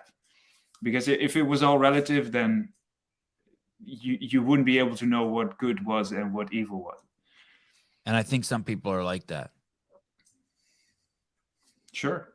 There's all kinds of people. There's a lot of people. Right. So we have space for a lot of options. We have a lot of options to go, man. This is I think there's so many possibilities of looking at the world. So even my perspective is unique in its way, and might be similar to yours or someone else's, and somebody has a different way of looking at it. And the most important thing is that we can also understand each other and not talk, and trying to create these connections, because that's eventually more important than being right about something, I think. Well, I agree. And I'm definitely not saying that I'm a great example of that all the time, because I make mistakes too. No, you're absolutely right. Connecting. The one of the final things I want to wrap up with is you've turned your journey and your passion and who you are into a way of life of spreading good, but also providing for you shelter, sustenance. Maybe you're going to have kids, maybe you're going to get married, maybe, these things. Did you have to make a leap in your confidence to be like, okay, I'm going to invest this money to build this website, and I actually can teach people? I built it myself. And you did? You built that yourself? I almost did everything myself. Yeah. Well, then, man, you're continuing the stereotype that you guys are smart, because I always think of people from that part of the world as being extremely talented, like the engineer types. So how do you have the confidence to be like, okay, I this really does have value. I can take $200 from someone for this, 3-hour course. Was there a moment that you had to like believe in yourself to do that? Yeah, I've never really found it easy to market, and I've never found it easy to ask money from people. Like, that's not something that I really like to do.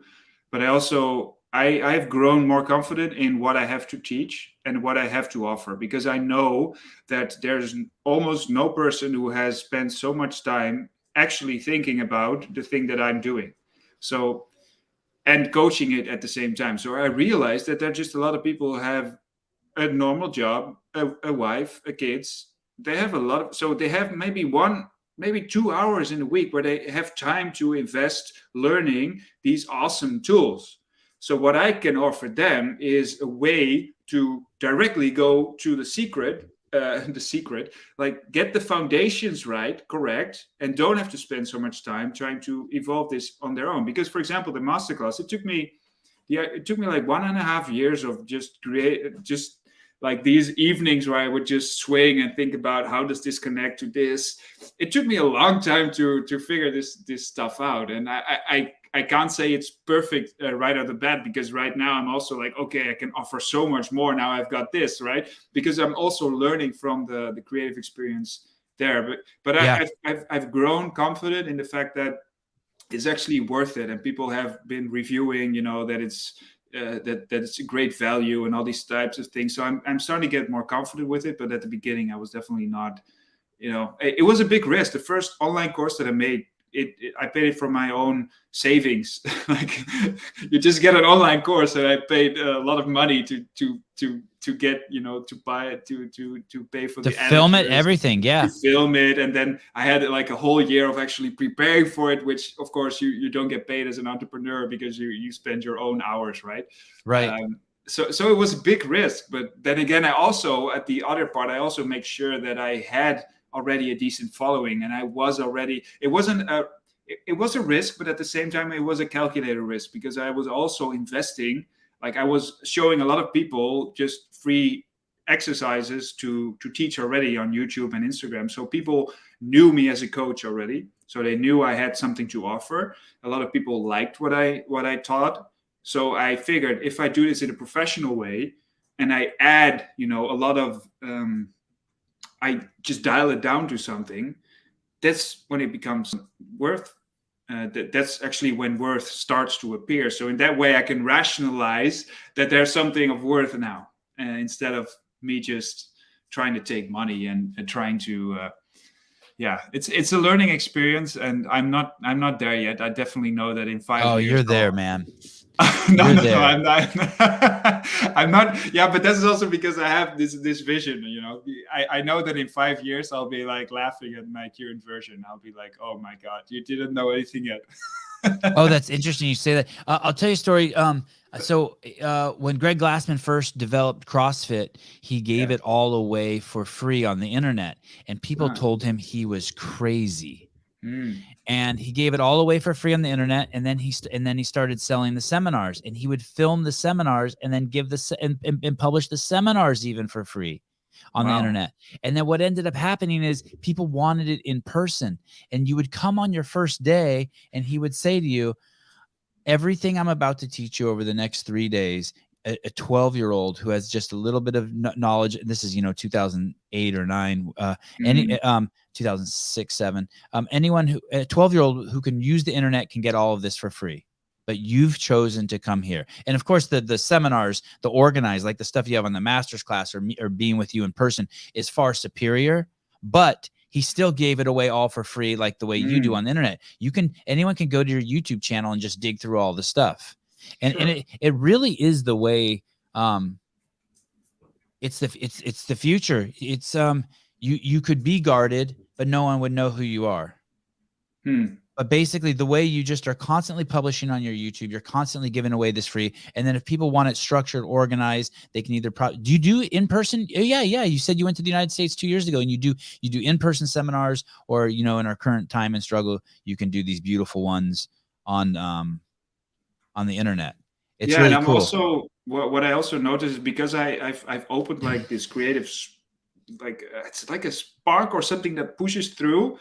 I've also gotten confident in every time I create something, it's of value. But then again, I'm already past that once I create it. It's like it's like you're creating a book. It's like I've always now I've never written a book, but if you make a course, you really delve into it like you're doing a book, right? The first course I made was, first I had this idea. Okay, I'm gonna make a PDF.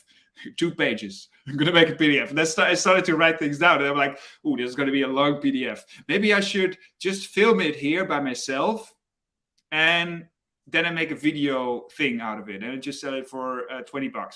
And then I start to develop this. And I was, oh man, this is too good. I got to do this professionally. So then I had to figure out, okay, maybe I should get a cameraman. And then I started to figure out how I could get a cameraman. Eventually I got a cameraman, and then I realized, oh, now I'm investing quite a lot of money, but the program has become a lot better than at first.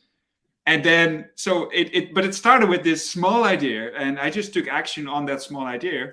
And then suddenly that builds up. And then eventually there's this whole plethora of workouts or exercises that fits together and is worth something. And that journey that you just start with this small question or small thing that you want to pursue, if you just dive deep into it, things start to appear. And from what I've heard, if you write a book, I've also heard that you start with a question, like you want to discover something, and then you start to read about it. And as you read about it, your perspective is so focused on what you want to know, because you know that you're going to work on a book. You remember everything that you want to write in that book, and eventually you'll pack that all together. And then you have so much that you have to dial it down again and compress it into, something that is readable and very accessible for people to read. And I think that's the exact same process as making a course. And the fun thing is that the more you do it, the better you get at it, and the more efficient you become at it. So it's a great way for me to it's a fun journey. Where did you learn that? What you just said, that last 2 minutes, what you said about building the course and about having a question when you read a book. Do you remember where you learned that? You mean about writing a book? Yeah, about writing a book. I think what you just said, to have the question. I think that process. I think that might have been Jordan Peterson. He talked about, he has this writing essay, or how to write an essay, and he has a way of trying to. And he also made a distinction once, I heard, in how to describe. Wait, how I'm gonna say this. So there's a difference if you want to make a book and you have a question and you go after that question and then you make it into a discovery process. But there's also people that make a book and they know the outcome before they start the book. Yeah. And that's kind of what he would term ideological. Like you already know the outcome. For example, if you want to start a vegan or a carnivore book, you kind of know that at the end, it's going to be, it's going to be, depending on what your goal is, it's going to be that book. But it's not an investigation. So it's not like, okay, what is the best diet? It's not, and if you really open yourself up and go through that process, then your outcome will be different than where you started. I think that's also what you learn when you go to the university, is that you start with a question, you have an hypothesis, and then you work from that hypothesis, and eventually you can determine if that hypothesis was good or bad. And that is the what research, I think, should be, is this open investigation, and then you learn from what you pick up, and then eventually something comes out, and then you should be surprised with what comes out. And that is what I'm also getting with these courses. It's not like I know if I start a course, I start working on a course, I know the exact outcome, I know exactly what kind of exercise I want to learn. It's these small steps, and then eventually the focus on these bottlenecks, like the points that are not coming through. And then suddenly I'm just swinging in between work, and I'm like, oh, this is it. It's that connection, or it's this swing after this swing. This is how it should be. And then, okay, how should I call it? How should I integrate it? That's the next steps. But these small moments where you're investigating or creating, that's, I think, where the magic happens in the creative process. And I think in writing a book, that should be, pretty similar. And if you're not doing that, then of course you already know the outcome, and then you're not going to create something unique or new. And not that the goal is to create something unique or new, but you're not thinking outside of the box at that point. Imagine the stuff you're learning, that there's been, just for an easy number, there's been 1,000 people through time who've known what you've known through your practice. This is interesting, because this is also part of what my journey is to India, because I'm not here to proliferate how creative I am. Like, I'm not here to say, oh, I'm going to copyright this and this is mine and I invented this, because part of what I noticed and learned when I was in India is that they do the same thing with stick fighting. For example, they twist the sticks very quickly and they go inside, outside. And I noticed that some of the moves that we do with maces, those are exactly the same. So the movement patterns already exist. The fact that you flow from one move to another already exists. And I also found gadas in the southern part of India where they actually move around like this already. And I just see like, okay, this is thousands of years old. There it is. And that's part of the mission, is to show that this creative process, we keep coming back to the same thing. And this is so fun because we're still human.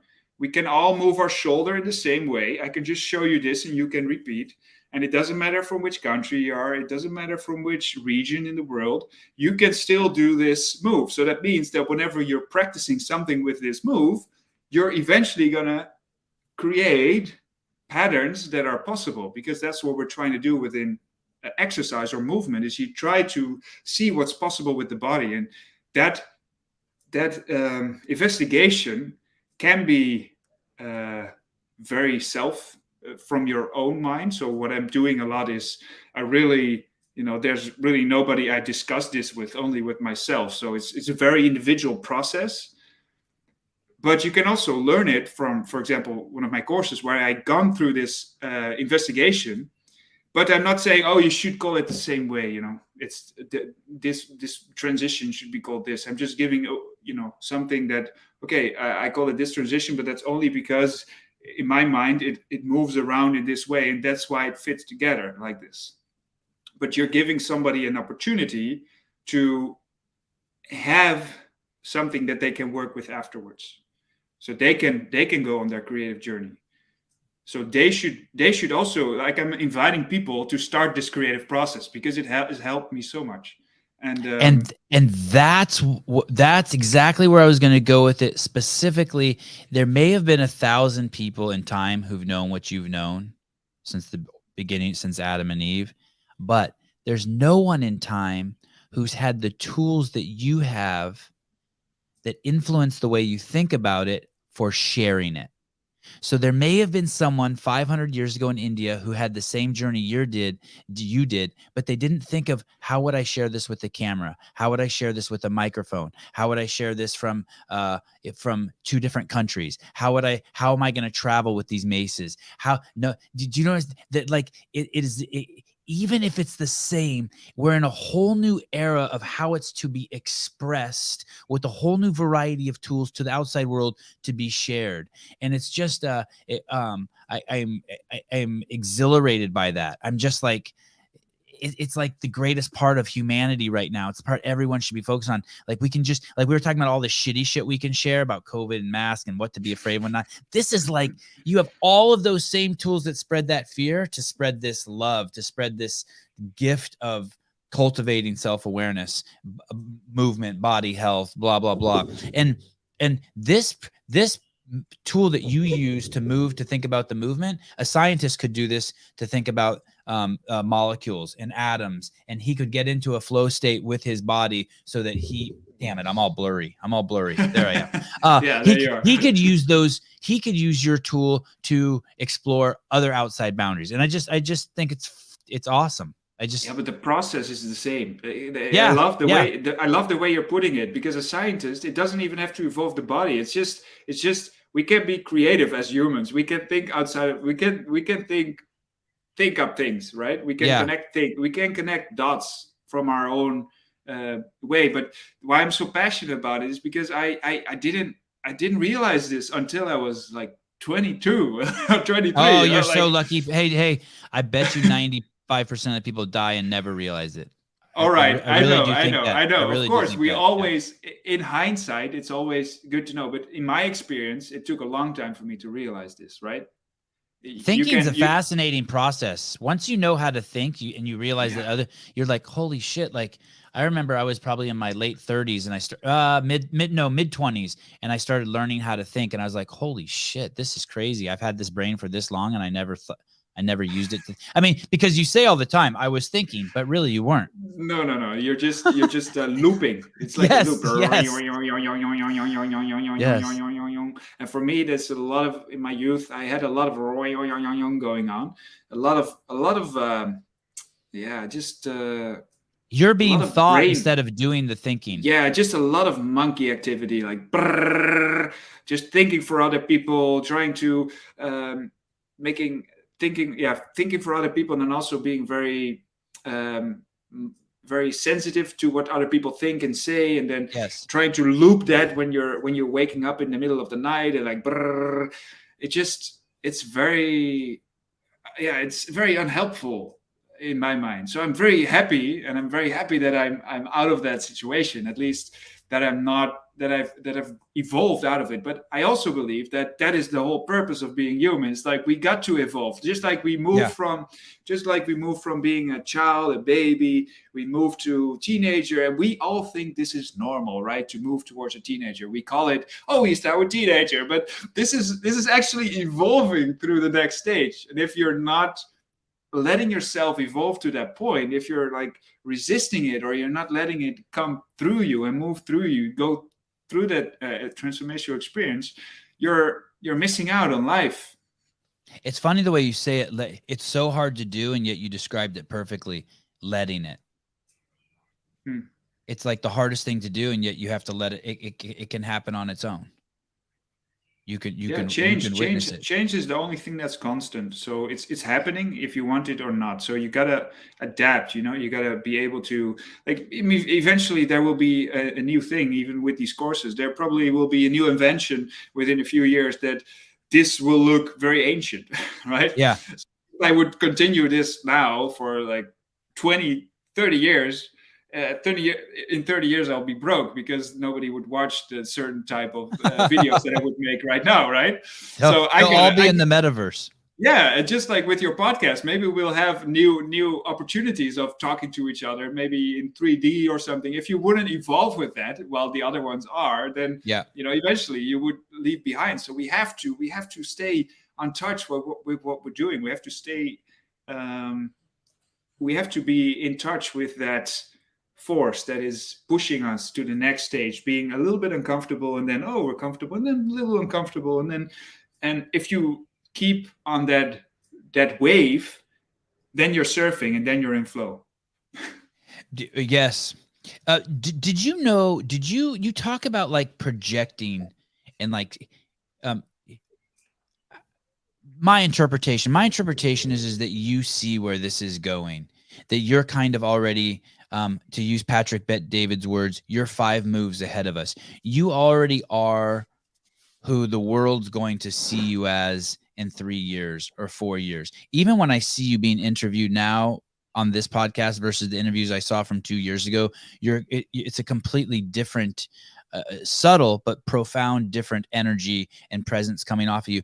Do you project that into, I don't want to say the future. It makes it sound like it's so mystical and magical, but do you see where this is going in your mind? And the reason why I say this is because I'm going to have this guy, Patrick David, on the show, and he wrote this book. Cool. He wrote this book. Is that Patrick Bet-David? Yeah. Yeah, he's cool. He's coming on the show, and I'm reading this book of his, Your Next 5 Moves, and maybe I'm only seeing this in you because I'm reading the book, but like I can see a lot of these. The glasses, right? Yeah. I can see a lot of these things in the way you talk, that your Mace practice and your gift to the world is already like, it's bigger than what we're really looking at. You're already there. It's a long term. For me, I'm trying to do things in the long term. So I'm trying to see things in the long term. So I could have made some of the courses I could have made a year earlier, for example, but they wouldn't have been as profound. So for example, there's a big course that I want to shoot. It's like a big thing for me going to publish a certification where I actually teach people how to use this tool and then actually coach other people. It's been on my mind for a long time, and I've almost shot it like half a year ago, but now I'm still discovering new things, and I'm like, oh no, this is too valuable. I have to wait.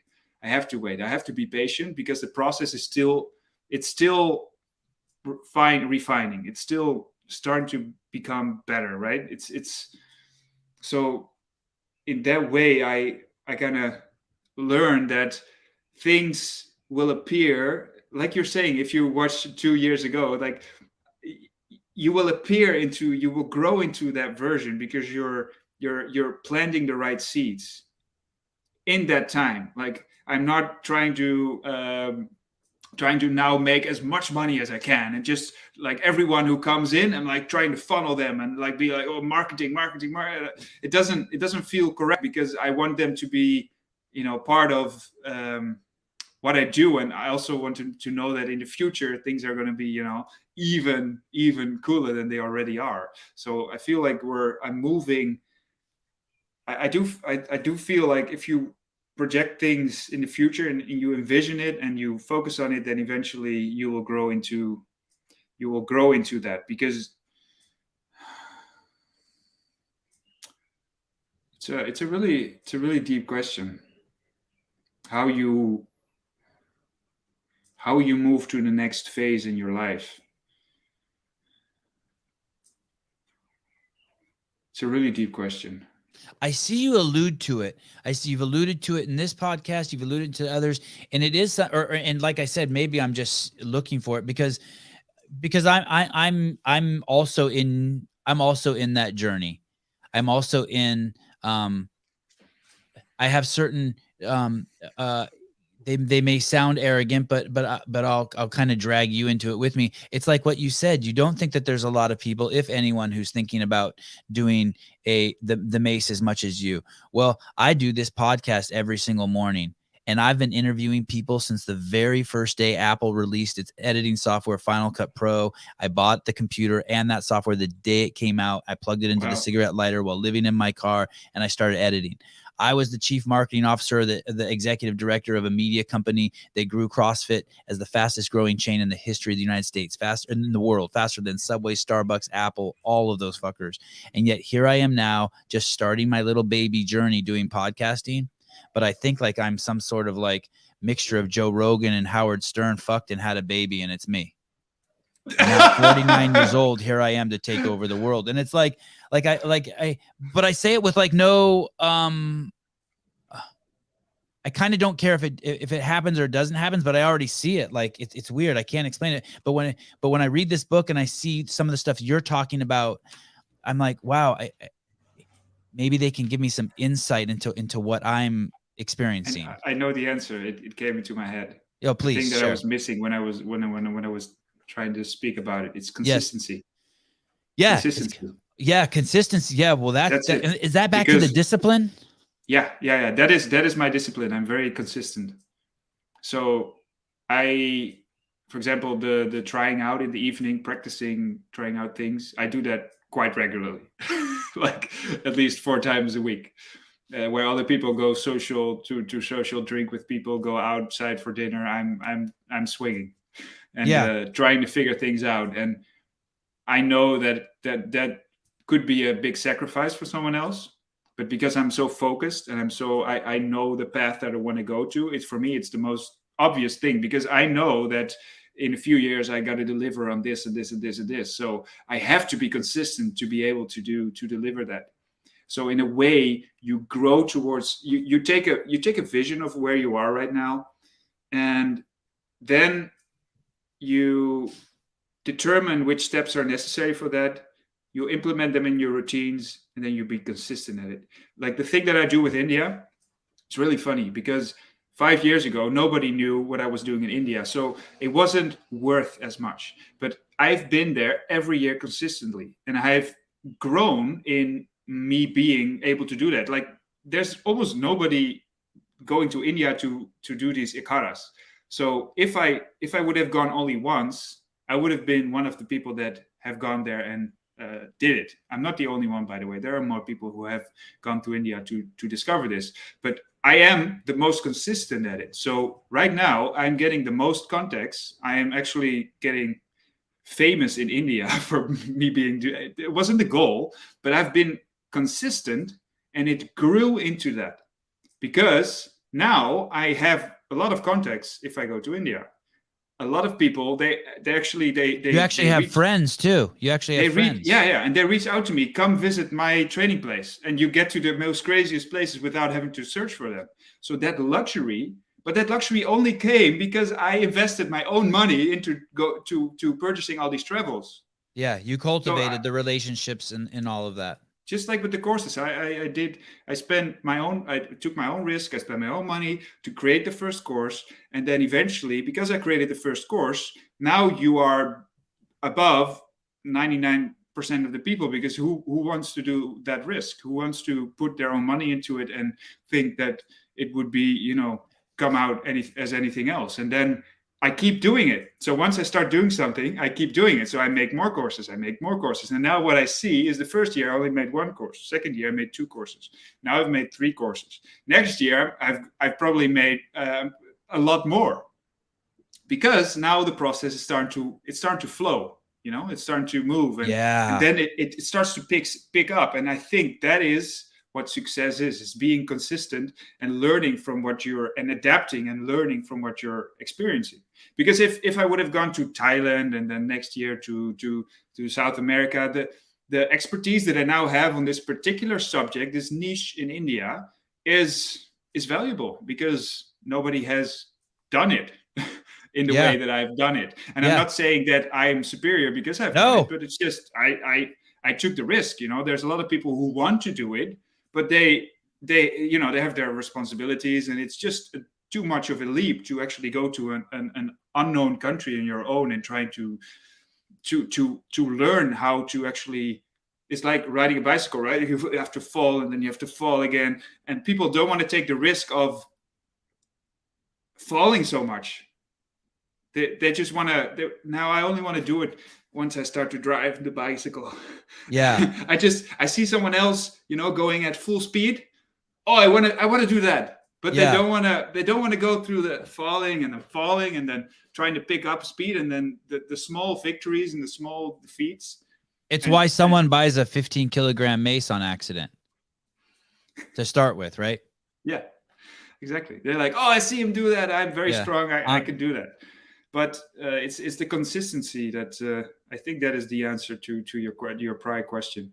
I noticed that I was going on a tangent. Well, what's cool about that answer is it makes it accessible to everyone. It is accessible.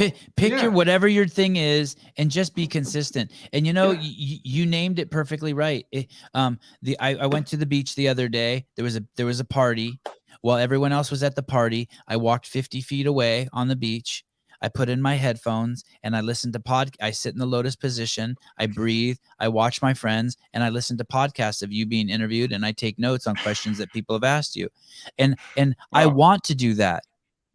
Wow. I'm getting comfort at watching my friends and everyone have fun, but also preparing, knowing that, hey, I have to do this because tomorrow I have this podcast, or in 2 days I have this podcast. Like you're doing a great job, by the way, because you actually listen to those podcasts, which gives this discussion a completely different vibe. So what you're doing is I'm witnessing your consistency in this conversation. I think people that actually will listen to this or viewing this, they will notice this, and they will notice the quality, and which eventually makes them watch more of your interviews, because you actually paid attention to it and you are consistent at it because you're doing it so much, which means that there's no chance that you're not becoming better at what you're doing.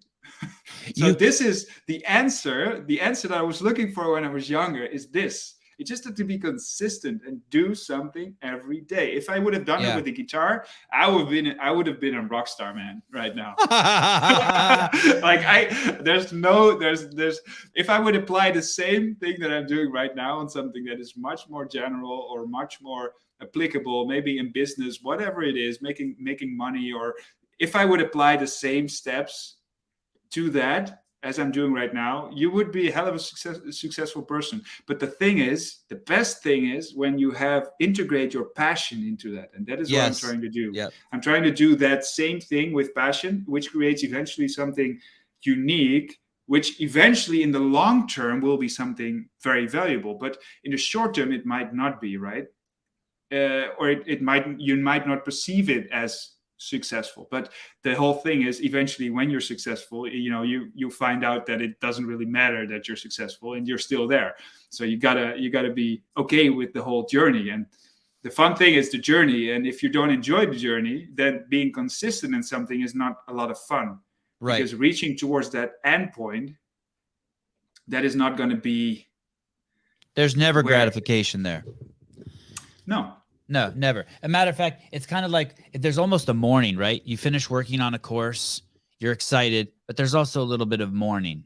Like, I can just remember making films, going to film festivals and winning, and then going back to my hotel room at night and just being like, that, like, really? That's why I made the film? Like, I just felt empty. Like there was nothing there. Yeah. Wow. What a beautiful conversation. I really enjoy it. Yeah. Thank you. I really love people. I mean, I really love humanity, and I'm always scared to start every one of these shows because I feel this enormous obligation to not waste anyone's time. I know time is like the most valuable, commodity gift we have, and so I appreciate you giving me your time. I'm glad to share you, but I have a whole wide array of guests, and I was like, oh my goodness, look at this guy, and I don't know anything about what this guy does, and I'm always have this fear, but you were truly made it easy and a pleasure, and I appreciate you coming on and sharing a piece of your life with us. Hey man, so it's been a great time, and I enjoy talking about what I do, and I'm also learning, just by speaking, you're learning. Yes. Just by mouthing, and if you pull something out of me that's very deep, and I'm able to put words on it, it becomes a concept that is, that's very valuable.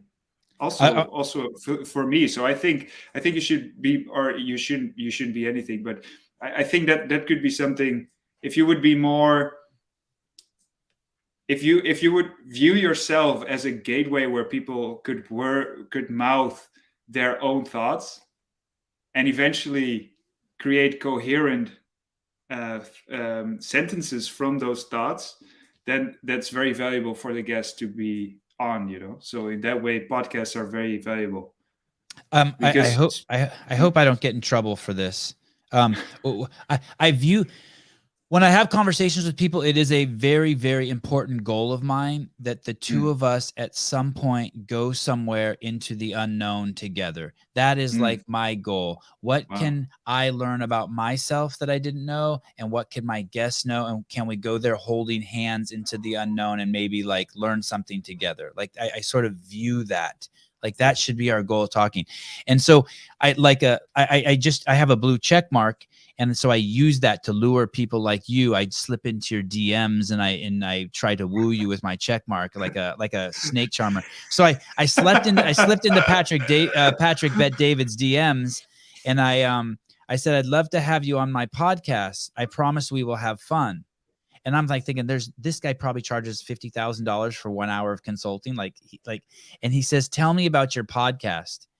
And here I am, this grown-ass man sitting in my couch in my living room in my beautiful house, looking at my 90-inch TV set. And all of a sudden, I'm a scared little, he wants to know what tell me about your podcast. And this is what I wrote to him.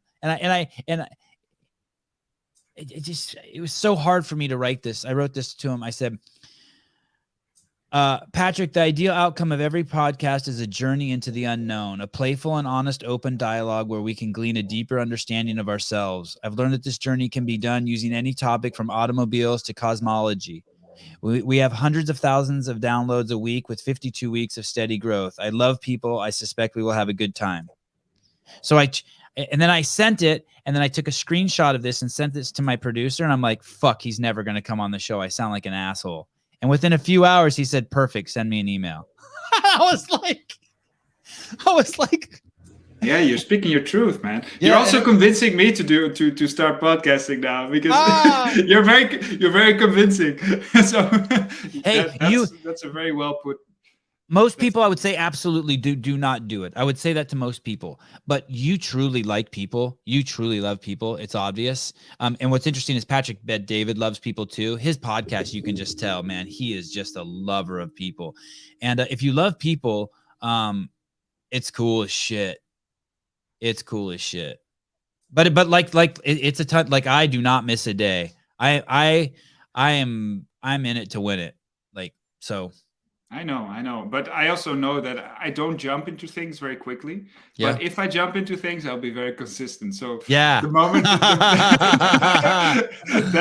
that's the thing. So I'm definitely not scared that I can become very good at things, but I'm just very selective at what I really start, because I know that if you have too many branches, you cannot be consistent with too many branches. But I definitely have a feeling that there could be more once I really have more freedom in my life, when I have to worry less about money and all these things, then I have more space to be consistent at these things. And I think that is also what a successful entrepreneur like Patrick Bet-David eventually does, right? Everything that he starts and does, he does really rapidly. He's on a good level. And that's also the saying that once you put a millionaire into another country without money, before you know it, he'll be a millionaire again, because he knows he knows the exact path that we talked about. He knows those steps. And if you apply that to anything, like I just realized that with these tools, I can just move to anything, like just any sport, anything. Just name something, and if I would put my whole mind to it, the same mindset, you can become successful at it. And at first, when I was younger, I think this is the big takeaway also for me, is that from this conversation, is when I was younger, that I really thought differently about it. And I think I now have a broader perspective of what that exactly was. I didn't believe in I didn't believe in the word consistency, or I didn't understand the power of it, because I thought that people were born with talent. People have luck. People fall into situations. And then suddenly it's here. But what I realize now, if it was like you're saying 2 years ago, you listened to a podcast, and I was a different human being 2 years ago. So if this would be my hallmark of success, being on a podcast with you, right? Just say, this is my moment. This is the thing that I worked all these years for. If I would now have wanted this 2 years ago in this version, then this podcast might have been less valuable for people. I'm not saying I was less valuable 2 years ago. I'm just saying I've now grown into a human being that can actually handle a conversation in a different way. Right. So and yeah, that's it. Yeah. You know, it's funny you said too, is I interview a lot of young athletes, and some of them, it's been through the years, and it is interesting to see some people realize the opportunity with people who aren't necessarily having normal conversations. Like, I don't have normal conversations, you could say, and they see the opportunity, and some people are like terrified of it or offended by it, but they don't realize that, no, wait, like we just, like Harbert and I, we just surfed a big wave, and some people will see a big wave and not want to surf it. Well, it's great. It's great to have met you. My last question is this: how many times has your head bumped that clock? I mean, that is not a place you put a clock. I mean, you are a grown-ass man. You are a big man, and that clock is in a spot that seems like a short guy would put, like a short Armenian but guy. It also has a clock on the other side, so it's actually a pretty cool clock, because you can watch it from both sides. Yeah. It's very cool. But it's a good question. I think I've hit it with the clubs more than with my head. You have hit it? Yeah, I've hit it, like I said. But, yeah, this is how it usually happens. It doesn't really go anywhere, so it's still working. Okay. Harbert, thank you very much. I will continue to follow you on Instagram and live vicarious through you. I think my days at 49 years old with 3 kids of traveling through India and are over. But anyone who wants to be inspired to live a really good life, you should follow this guy. He's leading by example. And thank you. Oh, I really appreciate that, man. I really appreciate that. Yeah, if you want to learn more, then just look for The Flowing Dutchman. And the company that is behind it with the courses is DutchFlowAcademy.com. And I mainly use Instagram and YouTube as my main channels right now. So that is, if you want to get to know me better, then that's probably the first steps.